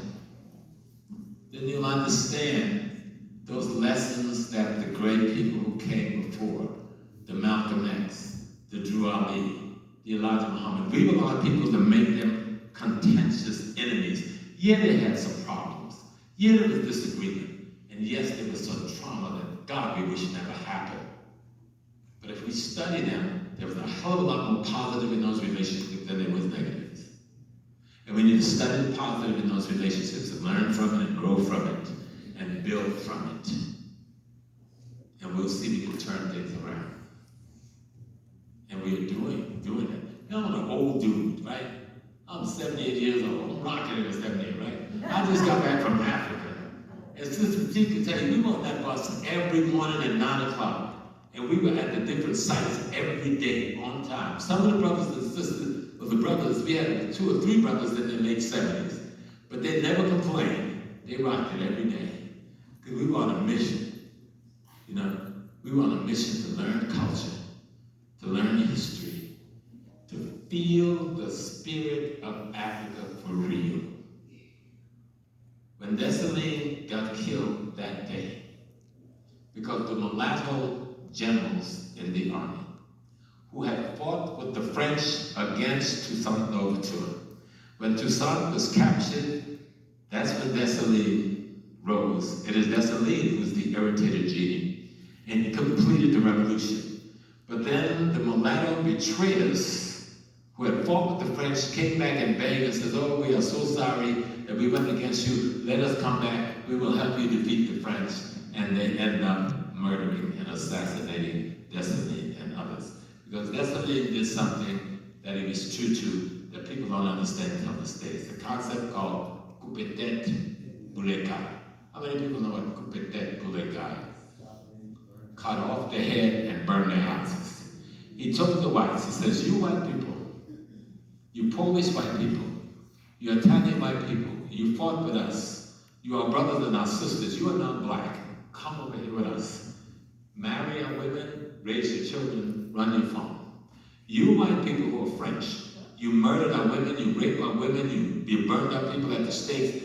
We are going to supply you with a ship. Get on the ship, go home from our island.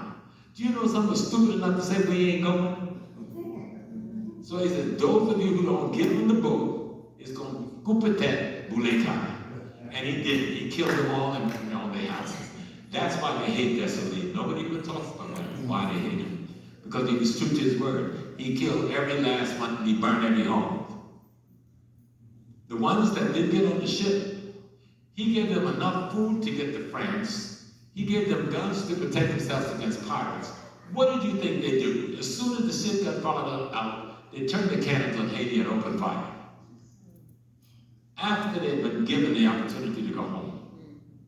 That's Leclerc, not Leclerc, Leclerc did his butt, but that was the other one, General. But anyway, 2 weeks out, the British captured him as pirates and he went to prison for 5 years. He got paid. You know, his karma came back to him. But history erases the mystery. When you know history, and I learned this from Malcolm, you ever see Malcolm stand up and talk? Malcolm talked 5 hours and I haven't done it. Nowhere to be seen. Because the man had the history up in his head. History gave him a power, an understanding of reality that allowed him to form ideas to solve problems of our minds. So when I tell you history helps you erase the mystery, the part I haven't been telling you is that if you use history to erase the mystery, then you can work your black magic. And ain't nothing like some good old black magic. Ever. But don't worry, sister, white folks can work black magic too, but you gotta be like those people in Haiti, you gotta become black to do that. Which is a more of a truism than you know. But there was one more question. Big brother. 2 quick things before my question. One, thank you, Professor, for coming out. You blessed me with everything that you said. And the second thing is, in the life of the universe, 78 is very young, so you're not old at all. And I'm going to do my part to take some of that spirit home and see that you live forever. So thank you, sir.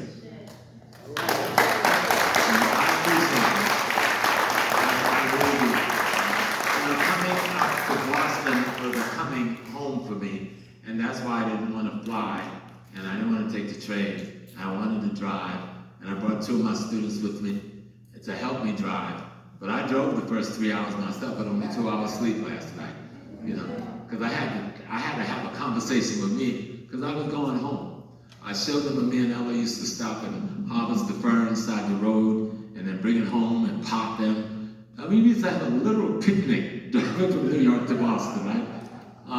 So this was a special kind of homecoming for me, and I thank this organization. They reached out to me last January to ask me to come up here, and I wanted to come home in a way that you probably wouldn't understand, but my young life as a man, when I joined the OAU, I was 21. When the Ella and the board chose me to be the imam, I was still 21. Not knowing what the hell Islam was, let alone what the imamship was. And then they had to teach me. Hisham teaching me Arabic, teaching me prayers, teaching me how to read Quran. Camille teaching me prayers, his wife and others, and I'm trying to learn what is this thing that we had to do for our people. And what the thing was, we had to teach them how to again rebirth themselves as Africans. At that time, we thought Islam was the best tool forward. And so we used that tool. But now I know that traditional indigenous African culture, history, and understanding is the best tool forward. And we must master that tool and use that tool to rebirth ourselves over and over and over again. So my question was, and I'm still kind of forming it, but given what Brother Garvey did, you talked about Gaddafi, you talked about how resources are being taken from Haiti, you talked about how we have to have an economic footing, and certainly you've alluded to some of the evils of usury and fiat currency. Well, given how currency went from drawing on something tangible to just being paper, not drawing on anything, now money is disappearing, they're retiring negotiables. How do we as a people get an economic foothold to be able to have land and to be able to have economic wherewithal when they're doing everything to outpace and disenfranchise us? Because money, you see how everything is inflated, but money is no longer real. What did Malcolm say is the basis of all revolution? Land. Land. The ownership of land. That's why they call it real estate. The ownership of land. And we're not doing as bad as you may think. If you study, African Americans have not been in the downward trajectory in terms of land lost in the last 20 years. We've been on an upward trajectory of land gain. African Americans also established, in terms of business establishment, for the last 20 years, we've been on an upward trajectory. We need to do more broadening and move faster. But we're not in as bad a shape as people think. Otherwise, we wouldn't be spending $2 trillion. We made it somewhere. And that ain't even the dope money, okay? That's the clean money, all right? $2 trillion. But what we don't have is an organized collaboration among Black institutions that will aggregate that $2 trillion so it could be used as the fist Malcolm was talking about instead of the digits, right? And that's the part that's missing. And I'm gonna tell you where you have to find it. Now some people are going, the Black nasty brothers, the old brothers small, you're all wrong with that. You're gonna find it because all of us have to reorient ourselves and go back and take control of influencing the church. 90% of our people are still in the church every Sunday. 90% of the people that are in the church, 90% of the people who are getting college degrees are in the church every Sunday. 90% of the people who will open businesses in the church every Sunday. Now, we would like if they would all become Yoruba and Voodoo and Akan, but that ain't what's happening. So how do we influence them? Otherwise, we are abandoning the very people we say we came to save. How do we influence that population? And that's why I've been studying the religion. Then if you start studying, it's the history informs our research. Malcolm told us that. The Ethiopian church is 300 years older than the Catholic church. The Catholic church is 500 years older than the European Protestant church. So whose church is it? Our church.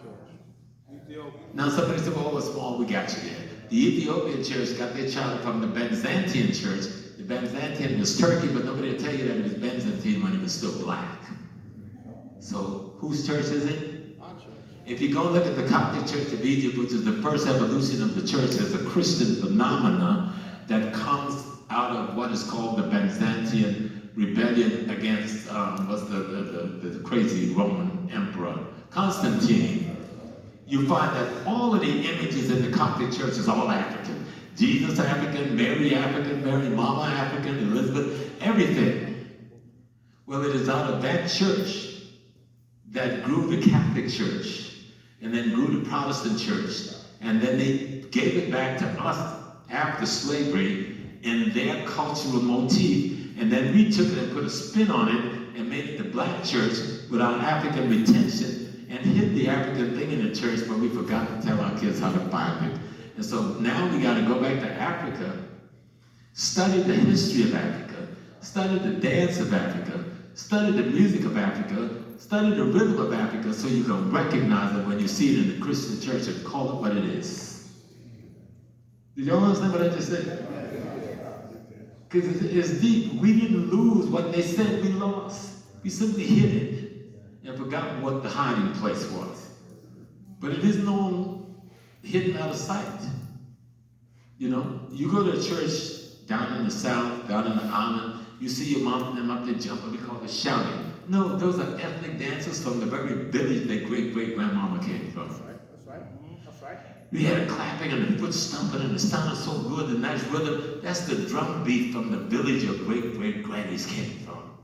They hid it in the clapping of the church, in the stomping and the rhythm of the church. And you can trace yourself back to the very village you came from. I know Annie probably thinks she's a Christian, but girl, that little village in Southern India, that's where the Christian got the juju from. That's where they got the real juice from. You know? You'll be surprised how much we did not lose. And the reason they made us think we lost it, because we had no way to see Africa. They blocked us from Africa. So we couldn't see a mirror that reflects us and shows what we look like. But now we can get to Africa. We can get to Kemet.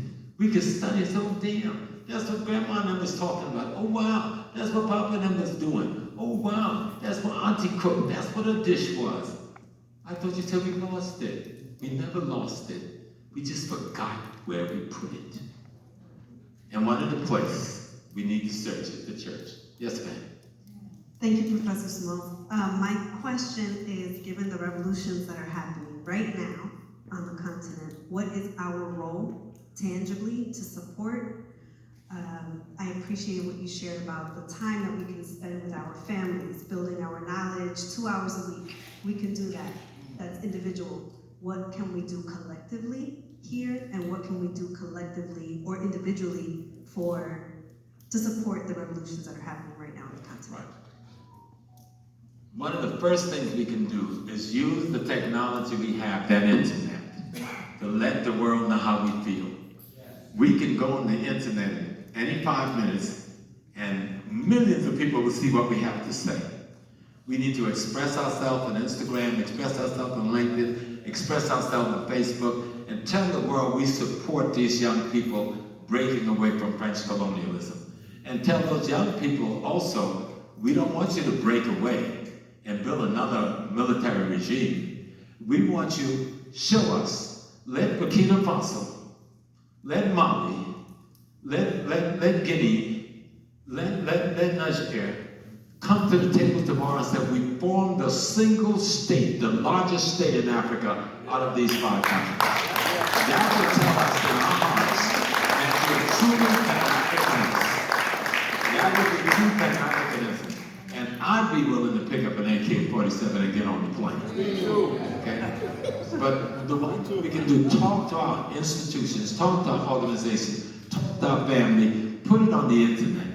You know, search the internet, find good information, research the information, and share it with everybody. They can't stop us if we use this technology. The word will get around.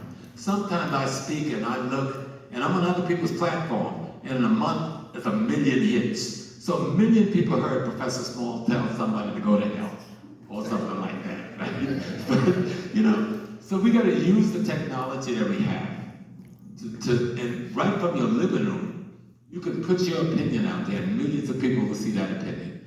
And it will influence some people. If you belong to a church, talk to them about it. If you belong to a sorority, a fraternity, a lodge, talk to them about it, you know? And tell them what you see. Send information around to all of your friends on the internet and let them see what you're seeing in Africa. Africa is so beautiful. To go home and to see them babies walking down the street, going to school all day, fighting against all odds, and somebody's just ripping up all the raw materials, but they ain't giving up. They're fighting and they're trying. And to see those young people on the highway, they look so impoverished. What's impoverished about working for a living? Because they're carrying 3 car tires on their head. You think that he's selling and that's his little supermarket. He ain't stealing nothing from nobody. He's selling those tires so he can go feed his family.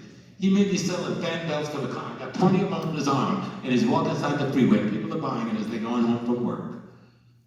That may not be our concept of a strip mall, but it's theirs. And it works for them. Because that's what they got right now. It'd be nice if they could have their strip malls side the highway and each have their own cover. And some of them have that. And they have big malls. There's some malls in Africa bigger than some of the malls over here. And most of the vendors in there are African-owned vendors. Even though the larger mall might be owned by the South African enterprise or somebody else. But you gotta go and see for yourself when you can. But you don't have to always get on the plane and go. You could get on the internet and go to Africa any day of the week and see any city you want. I remember my class when I said, "First of all, you went there, how do you get there?" I got there on a jet plane, and guess what? It landed at an airport, right? And I walked on the causeway. And then I said, I hailed a cab. And I went to a 5-star hotel, had a nice night's sleep, But we don't think of that. A friend of mine, this is the last one, her name is Miss Sheila. She went to meet Africa for the first time maybe about 6 years ago. She's married to an African-Mexican brother. He had said, "Arthur, I ain't never going to go to Africa." But his wife went to Africa and came back home and took her niece and her nephew and her mama. But this year she brought her daddy. You know what she brought her daddy for? To see her chicken farm that she's opened with the thousands of chickens that she's raising. All right? To see her apartment complex that she's building and the apartment that she has opened. So there's all kinds of possibilities in Africa for business. Ghana right now is the home for over 60,000 African Americans who have migrated to Ghana in just the last 20 years. And that's not counting Tanzania and Kenya, Rwanda, Uganda, and other places, South Africa, that people from the Caribbean and the United States and Canada, the UK and France have returned home and is trying to build a world for themselves. And we got to become aware of that and help them build that world and share in the building of that world wherever African people are. That's Pan-Africanism. Thank you, Professor Small. So, Boston, can we stand up? Although the space is not full, but let them know that we appreciate them being here. And listen, Boston, thank you. Boston, welcome. Boston, honor. Boston, gracias. Boston, gracias to all of what we heard today from Professor Small. I had a list of all these questions and you just answered everything as you spoke. So, thank you, and I hope that everything that was said today by Professor Small, as we stand here and he talks to us about spirit and taking his spirit and taking his energy, that we take it out in these streets of Boston. Because the sister said it earlier, we're not moving as one. We are moving with a level of division that is putting borders between our ability to see that we are all Africans. And we need to start capturing that essence, capturing that truth, moving beyond borders, moving beyond language, and meeting at the spirit of those whom we stand on. And as an extension of this warrior, blessed man that we've had with us today, that says, We are black, but we are Africans, and we are one. So may we extend this. Every man. You know, everybody, you hear all the argument, but Africa is not, it's a new word, it's not an African word. The only place in the world where the roots for that word is found is in Africa. It was a family when the black people lived in Tunisia, they were called the Afriers. When the Romans invaded, they said, we're going to Afri-land. And the word Ka is the Roman acronym for land. So they were going to Africa, to the land of the Afris. But that didn't tell them our color. They said we're going to Africa, where the Marouche, which is the Greek word for blacks, live. So when you know that stuff, Malcolm says this is best to reward our research, you can break it down and people can't beat it back. You can give them So I just want to thank everyone, and I'm going to call up the brother that has the mastermind of Black Print, the Imanda Project, the brother that keeps it right, keeps it African, keeps it truth, keeps it unapologetic. Dr. Hayden, Frederick Clark. Thank you all. Thank you all for coming. Humbled that you're here, grateful that you're here. A good part of the show where we give things away to you all. So I've seen many of you take a peek at what we have on the stage. They are gifts for you, and it's my pleasure to give them to you. I've had a short presentation, but I'm going to speed through it just to talk about the two organizations that this team represents and make a few shout outs. So second.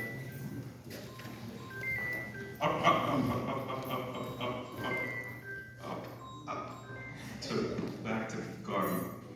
Back to, yes, down one. Next slide. No.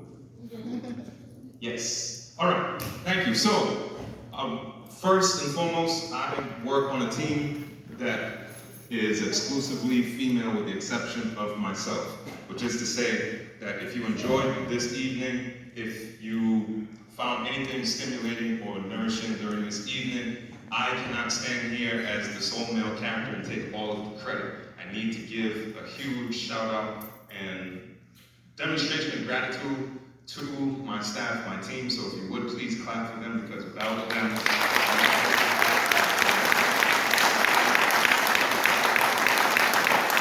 slide obviously gives away the hint that the females, the women, the illustrious divinities that work with me are indeed of African descent. We are an African organization, and we intend to remain that way. Next slide. Quickly, wanted to make a note. I was going to give a quick spiel, but I just want to give a shout out to those of the African family that are from the Spanish-speaking colonies. I know that there's a rift between us. Those of us who are not from those colonies often speak about colorism and anti-blackness in those circles. And on the other hand, many of our brethren and sistren who speak the Spanish language feel like they are not welcome home. I want anyone who is in the audience of descent from any of the former Spanish colonies, Dominican Republic, Colombia, Honduras, so on, Puerto Rico, of course, to know that this organization stands in solidarity with you, and we wanted to make it very plain and clear that Let me interrupt the boss. Yes, sir. So, when the Haitian Revolution was won, all of the people of the Dominican Republic that spoke Spanish was fighting on the side of Haiti to defeat Spain and France. No one talks about that. We talk about the island after the treaty that separated them, created a two-nation, but we don't talk about the time when France was crushed. It was the whole island in unity that destroyed the French, the Spanish, and the English. And the second, our brothers and sisters from Colombia, how many people realize that Colombia has the third largest African nation in the world? Third only to Brazil and Nigeria. And we never think of Colombia in that sense. Just want to President of Colombia happens to be a black woman. That's right. Again, a greeting to all of my brethren and sisters from the former Spanish colonies. Greetings to you in the spirit of the great Carlos Cooks. If you don't know who Carlos Cooks is, please look him up. Next slide. No, he's one of Garvey's cubs who had the African Nationalist Pioneer Movement, and when all else seemed dead, he kept the Garvey movement going on a hot track.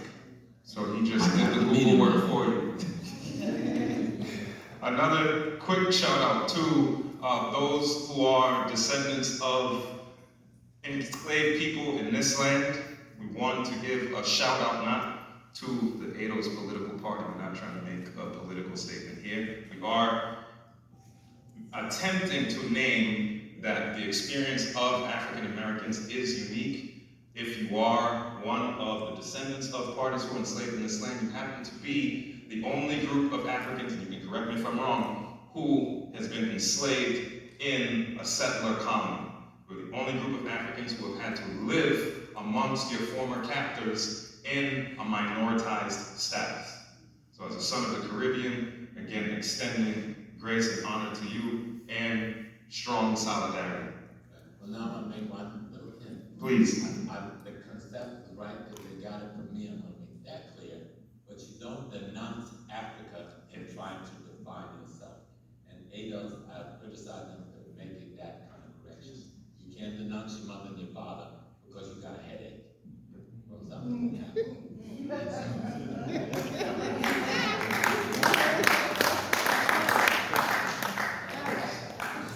So quick point of solidarity. Thank you. So again, just to be clear, I'm not endorsing ADOS, the political party. Just to be clear, and thank you for that information as well. It's necessary because the unity, the two most powerful forces in North America is the African Latino and the English-speaking African American. And if those two forces can unite, we are the overwhelming majority of Americans. Give them the mic. They asked you to use it. We, the African Latino and the English-speaking African American, we combined are the overwhelming majority population in the United States of America. And one of the largest communities growing here in Boston that recently came out with a report. Next slide. Spoke about this briefly. There is a movement, a revolution, if you will, a groundswell of anti-neo-colonial sentiment on the continent as we speak. The brothers depicted behind me are leading a potentially armed struggle against the former colonizers of the continent. We just wanted to name in this moment that we are extending our solidarity to them. We encourage you all to do the same. We want AFRICOM out of Africa. We want France out of Africa. We want all of the colonial remnants gone. We want Africa for the Africans at home and abroad. So making that statement plain in this venue is important. And again, encouraging you all to find out what's happening there if you have not already, specifically in the Sahel region. Next slide. Excuse me, I wanted to hear Professor Small's opinion about Russia and China working with our close leaders. Just wondering, I don't have to. Well, just look, Russia and China have the interests of Russia and China at heart. Right. Now, it's like a chessboard. We need to play them just like they would play us. Yeah. That's my position on that. Yeah.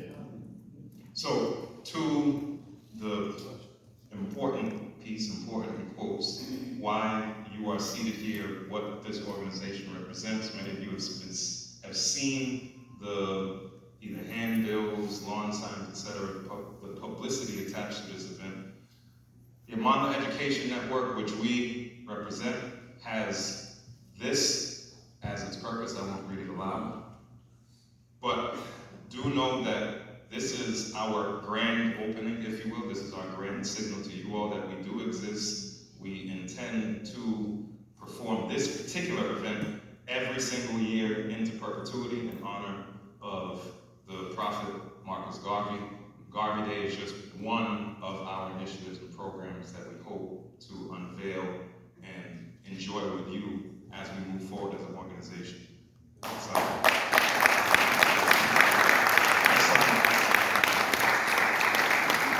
that said, the Amanda Education Network is a nonprofit. It is a for us, by us nonprofit, meaning it is an organization that is for Africans, run and led by Africans. With the big, huge asterisk, no shade to anyone else in the audience who runs an organization that has a different constitution and logos, but we do not accept funds from non-Africans. We do not accept largesse from non-Africans. We do not accept largesse from the usual large donors. Our organization is a grassroots organization that is for African peoples and will be funded by African peoples, or should I say, Black people. Excellent. So, the gifts off to my left, this entire event was funded by another entity that I founded entitled Black Print Education Consulting. So Black Print is the for-profit corporation that made all of this possible. When I conceived the two organizations, I conceived them as a brother and a sister, if you will, a big, mighty brother who could handle the financing for the glory of the inspirational sister. So again, keeping in line with this idea of FUBU, we are funding this on behalf of you all because we see you all as extensions of ourselves. Next slide. So, behind my head are some of the entities that we have lent service to, given largesse to, give counsel to, made donations to. We estimate that since January 2022, when we became active, we've given away more than $50,000 to the organizations listed above. So you can take a peek. We do have a bit, I won't call it a global imprint, but we're not only stuck on American soil. So some of our partners are in other parts of the diaspora, including the continent of Africa itself. Next slide. That said, I name that Black Print at the moment is the primary source of income and financing for the Amanda Education Network, the network that put on this event. But in the spirit of one of my spiritual fathers, this idea that African peoples must teach themselves and must have control over their own education is something that we hold near and dear to our hearts. That, in fact, is why my title now is doctor. It's why I went to school, to have some crazy ideas and figure out how to actually get this thing to exist, live, and breathe. When you arrive here, and I'm saying when because we're going to do this again next year on August 17th, every Garvey Day, you can take it for granted that we'll probably be in this room. I'm going to ask you all to open your hearts and pocketbooks to make sure that that principle is upheld.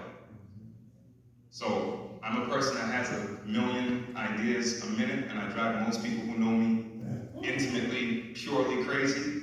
And I think that's a good thing, because I shouldn't be crazy by myself, right? But that said, we do have a movement that we want you all to be involved and invested in, that we plan to unveil to you all next year on this day, Garvey Day 2024. All right. So now the fun part. I have a question. Sure. I didn't. Oh, yes. I saw someone ask something. Yes. My microphone. Oh, I can hear you from you. Okay, how can this day, the time we are having now, is that it's not something we have only once a year, but we can have it more often, at least once a week, so we can be together. How can we do that? I'm going to think about that. I'm going to think about that. I don't want to commit to an answer. We know for sure that Garvey Day is now officially a thing. Garvey moments, maybe we will implement Garvey moments. Not go every day, every day, just, a way we can come together. Yes, absolutely. Once a month, once a week. Understood. Understood. If we come up with a feasible answer to that, we absolutely will do that. I would like to put words into action, and I will commit myself to every Saturday for 2 hours, and I have a venue to do it in if anybody wants to come and meet.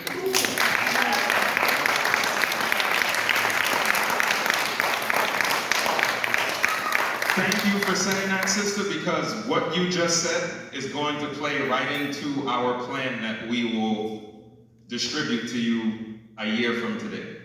All right? And last question, because I got to get these gifts out. Sorry. Go ahead, sir. No, it's okay. You sure? I will take your question once I'm done, because I don't want to run out of time, and they're going to kick us out of here. So, at this particular moment, I'm going to reach into this raffle jar. You all should have raffle tickets in your pockets, or raffle coupons, one or the other.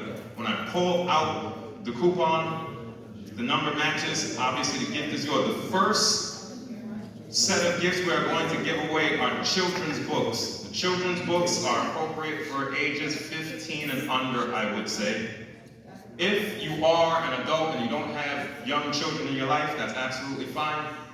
I'll hold your particular number off to the side, and once that number is off to the side, I'll call you for another item. All right?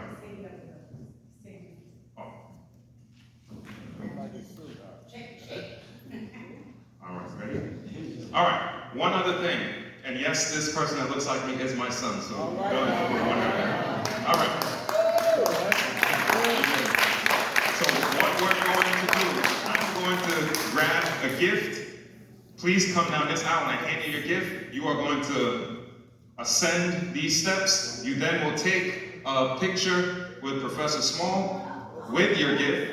Make sure you have a big smile. Our handsome cameraman is going to take your picture, and then with Tito. No, Tashango. Tashango, where's Tashango? Oh, okay, there he is, right. So, the muscular guy with the hat on. The muscular guy with the hat on is going to take your name and email address so that we can email the picture to you. All right, so the process, get the gift from me, ascend the steps, picture with Professor Small, handsome man takes your picture, muscular guy writes down your name. He's also handsome, but he's more muscular than handsome. Write down that, name and email, back to your seat. All right? Great.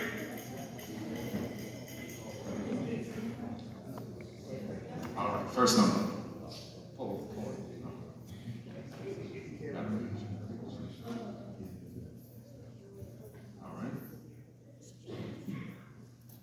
And the first number ends in 9879. Wrong number. 9879. All right. 9879, 9879. Oh, okay.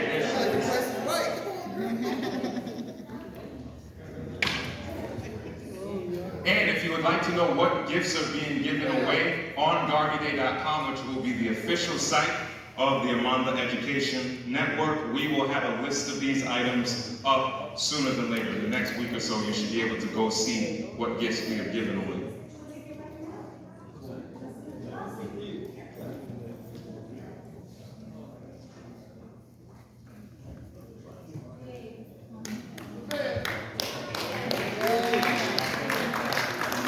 All right, next number is 9872. And what's 9872. All right. I feel like what's the come on down, which so is that? Price is right. Price is right. Rue, I see you in the house. All right. Thank you. All right, send the steps. Oh, yeah. Thank you. Next number.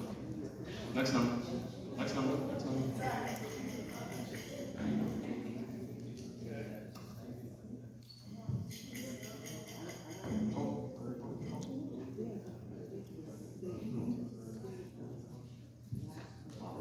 Next number is 9883. 9883. Check it. All right. Come on down.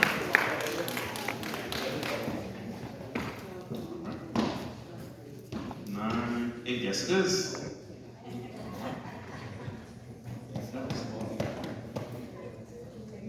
Next.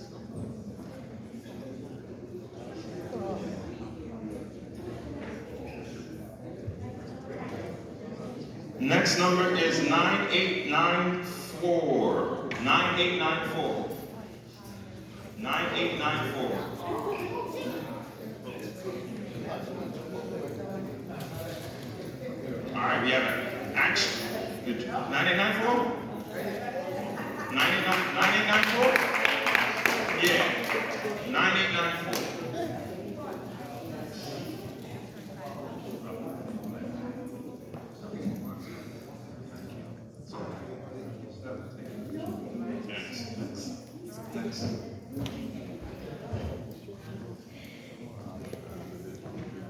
Next is 9919.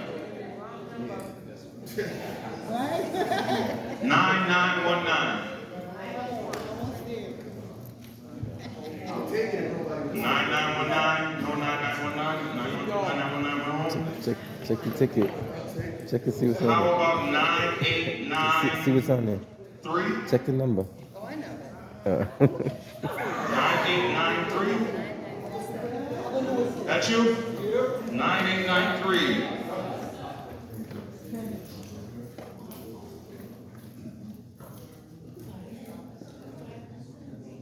That's good. Thank you very much.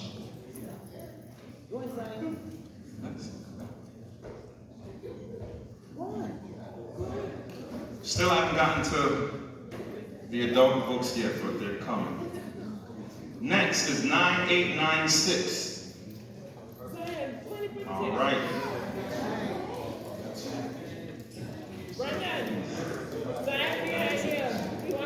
Next.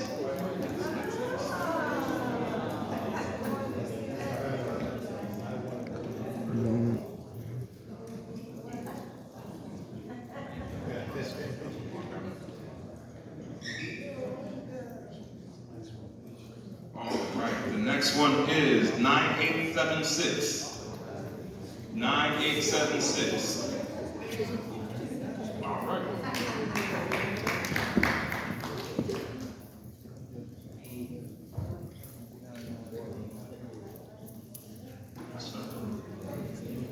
You.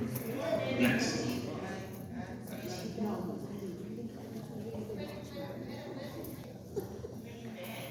All right, next is 9926.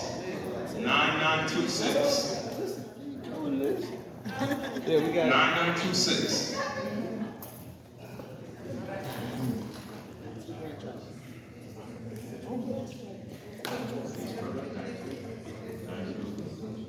Yes, sir.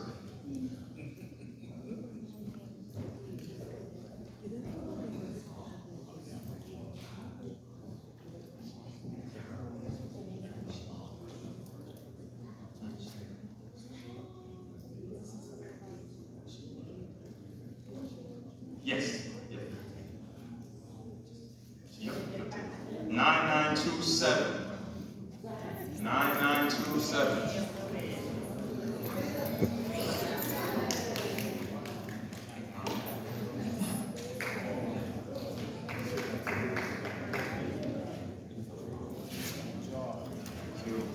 Thanks for coming.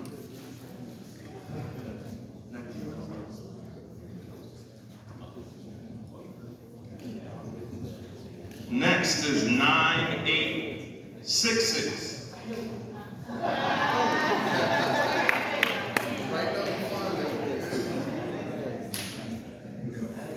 Yes, sir. Thanks for coming.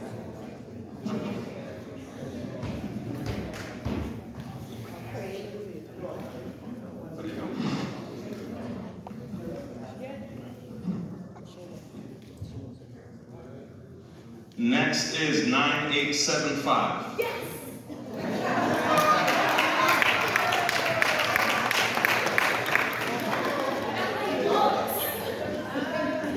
Because I didn't get up there sometime.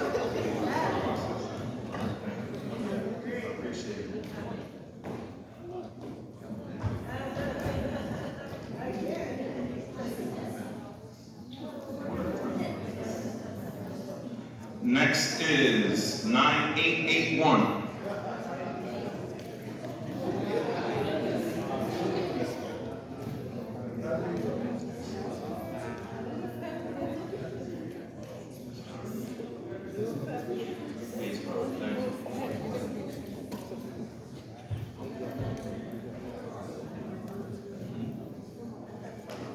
All right, we are now giving away the adult books. The adult books. This is 9884. 9884. 9884. 9884 going once. 9884 going twice. 9884 left. All right. Instead, 9858. 9858.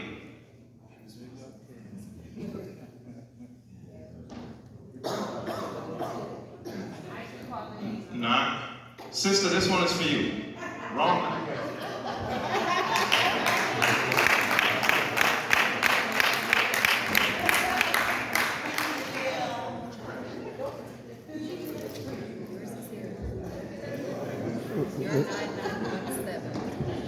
Okay. All right, 9867.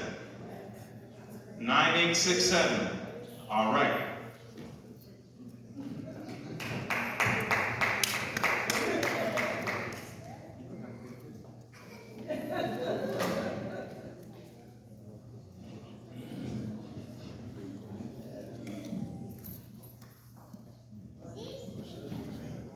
Next is 9882.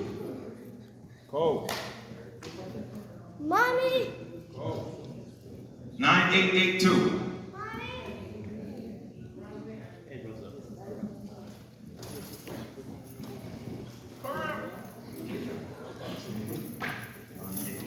Gone. 9929. 9929. All right, 992 left. 9874.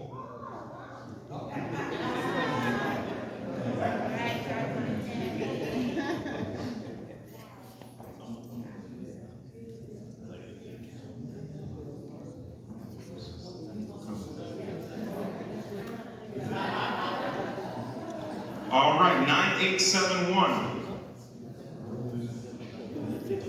9871, all right.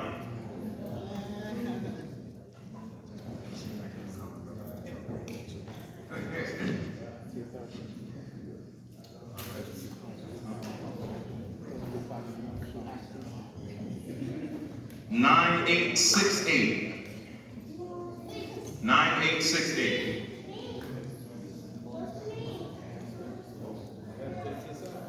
Nine eight. 9868. No, 9868. Next one. 9868.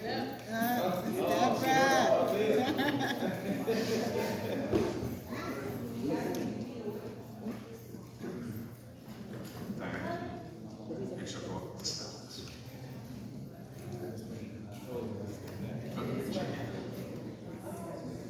9877. 9877. 9877. 9877. All right, next one. 9907. 9907. 9907.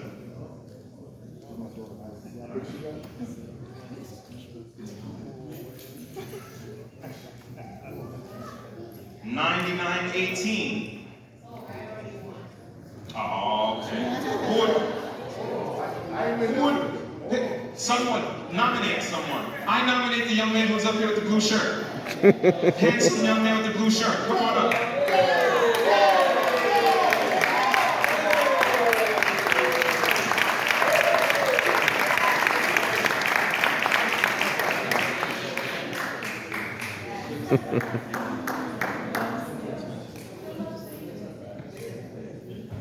$99.17.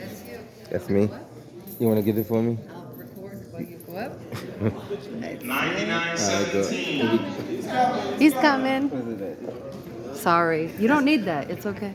I got you. All right.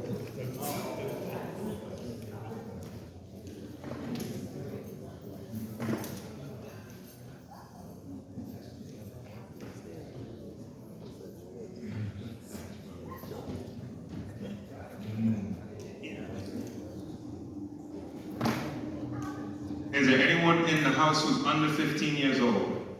Yeah, right here. All right, please come up, young man. All the cute kids get books. Anyone else under 15?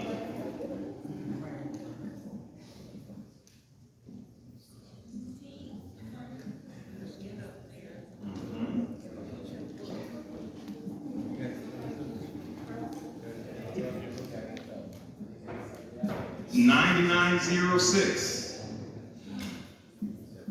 Under 15? Say again. 13. Yes, absolutely.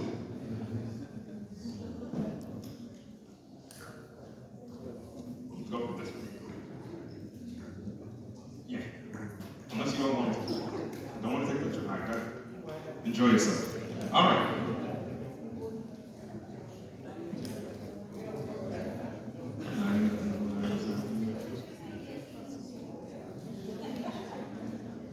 $98.63. Someone said that's me. I didn't see anyone move. $98.63. Yes, our sister with the venue for Saturdays for y'all to go build and learn and start a revolution. You're doing a good job. You want to hold it in a second. Thanks. Do you want to trade this trilogy for that book? Yeah, we could trade. Sure. You would? It's called About the Trojan. Because I really have my eye on that one. All right, you got it. No problem. 99.20, 99.20. 99.20. 99.20. Nobody? All right. Nice. 98.95.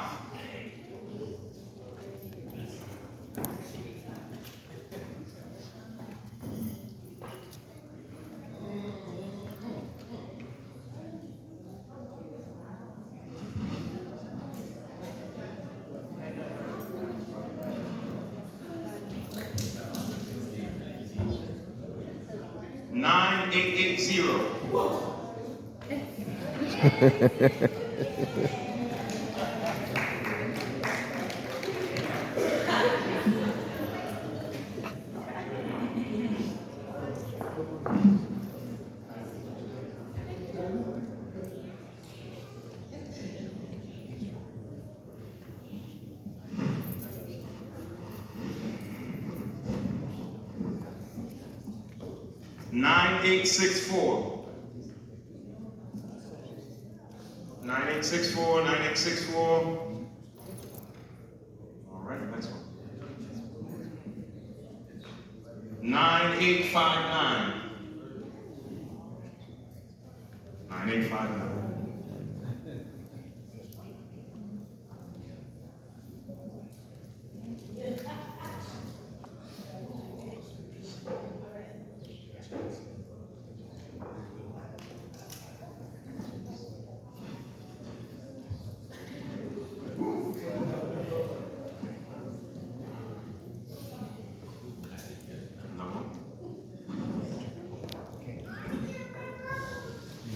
$9862.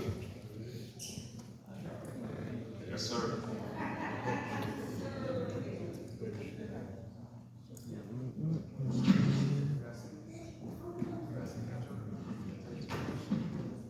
Yes, Thank you.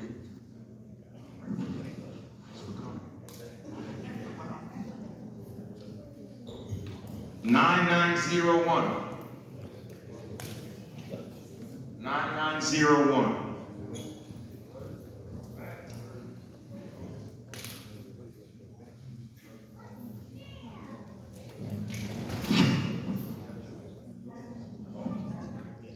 Thank you. All right, thanks for coming. Next one. Next one. 9878.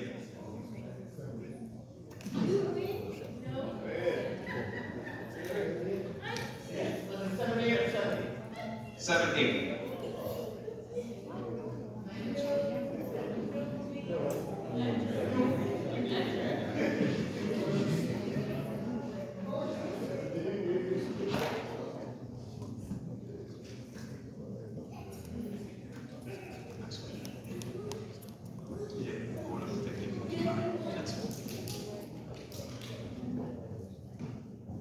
Nine 860.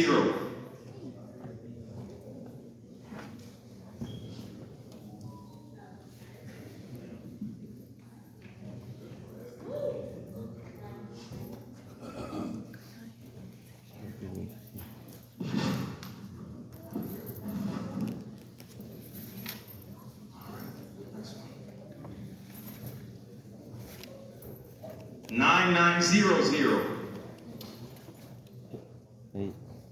9900.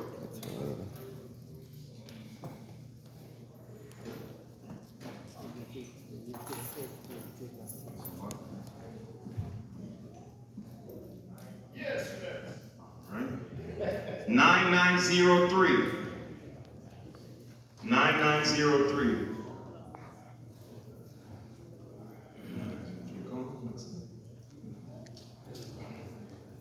9865.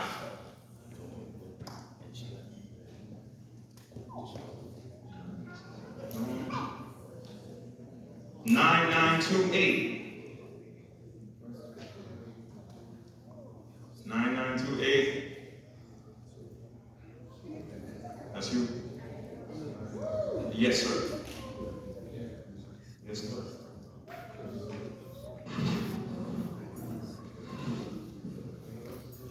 All right. That's cool. 9911. 9911.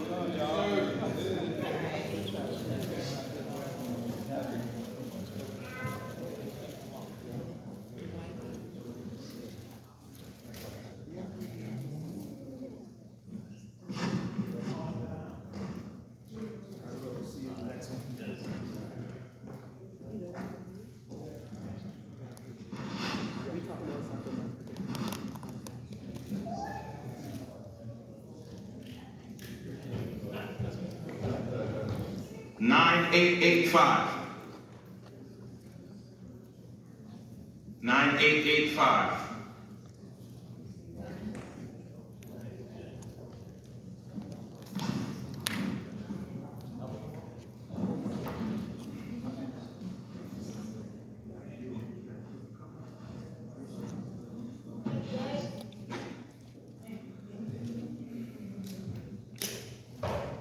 9910.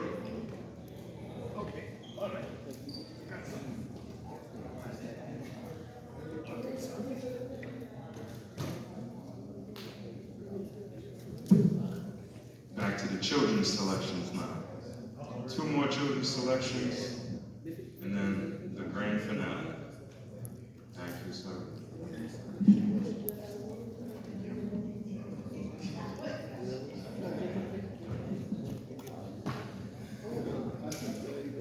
Nine 9857. 9857.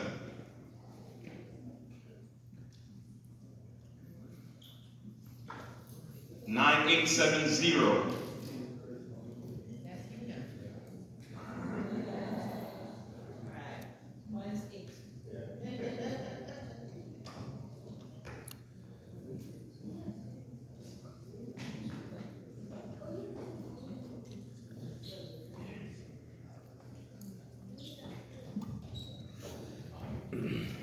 9886.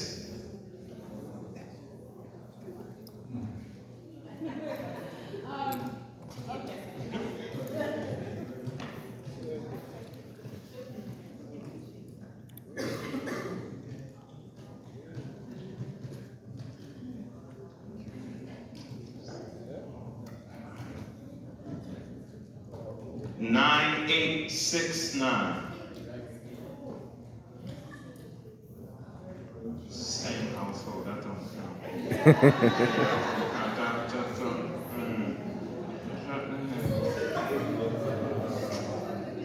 All right, take yes, picture.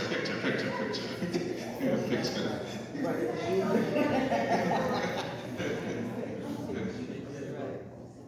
Said they, yes, yeah, cheated. 9905.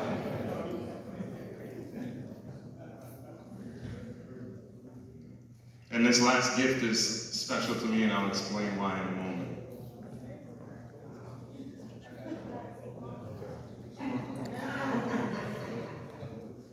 $9,873. All right. So the last gift is a painting by a local artist from Cape Coast, Ghana. So please treat it with care.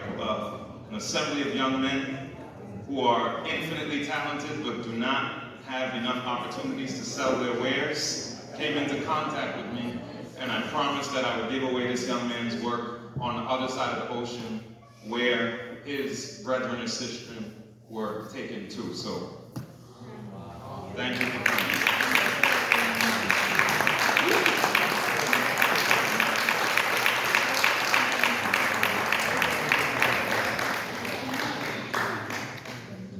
All right, now, if anyone likes the outfit that I have on, please check out Aya.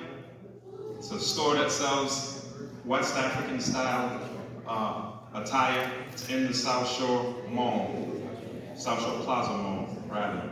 Please go get yourself an outfit, support African-owned businesses. Don't buy my outfit, don't do that. Do not buy my outfit, get an outfit, not my outfit. All right. That said, AYA, Aya. I have an outfit here that fits a man who wears size extra large clothing. So if there's a man in the audience around my size, this is for you. Not you because of where.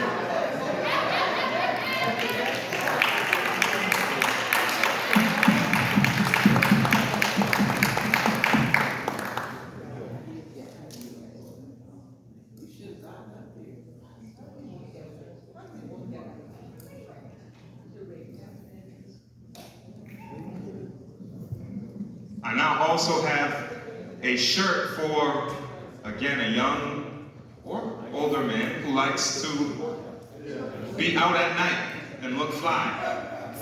This is a shirt from the same store. Is there any man who wears extra large clothing?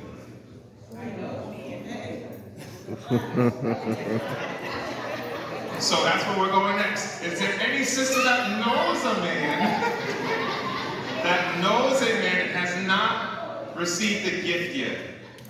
Please do come down, sister. Yes. Go ahead. Go ahead, girl.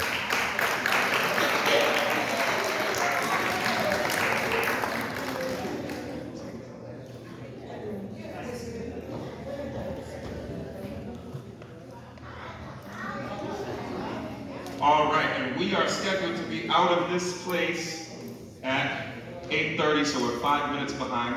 But I do want to close the ceremony appropriately. At different times during the program, we tried to invoke the Prophet Garvey's spirit in this venue by reading his own words and evoking his own sentiments and testimony in this space. I have a final excerpt that I need a volunteer to read against. But you did, but there's a caveat. Someone who has not won something. Yes, please. Sister Paula.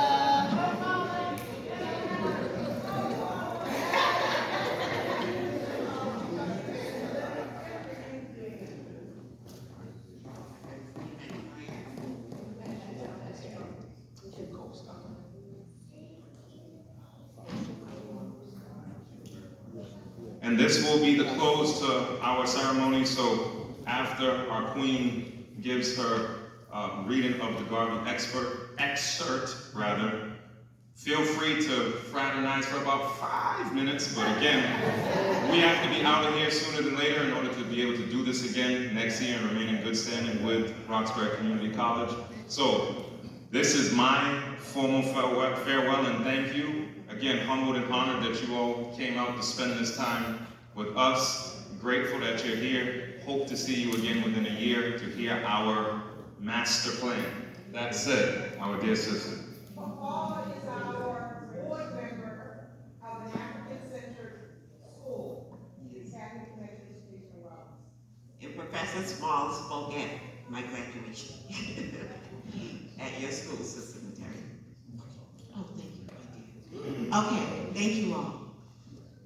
There shall be no solution to this race problem until you yourselves strike the blow for liberty. To see your enemy and know him is part of the complete education of man. Unite all people of African ancestry of the world to one great body to establish a country, an absolute government of their own. Ashe.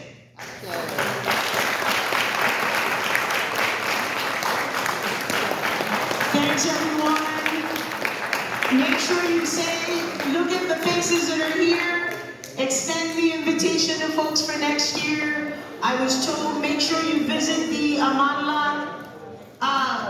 garveyday.com, visit the website. You know, that's where you can gather information, share your information, and we look forward to seeing you next year, August 17th, 2024.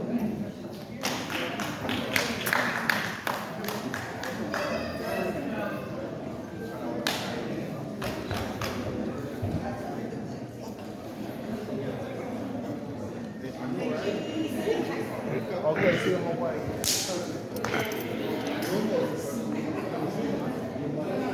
What's up, man? How you been? It's been a long time. Yes, sir. Yes, sir. How you been? All right? Yeah, man. I had to do it on there for a minute. Are you showing me a video? Or you just... It's gonna be on my YouTube channel later on. Okay. Yeah, it's gonna be up there.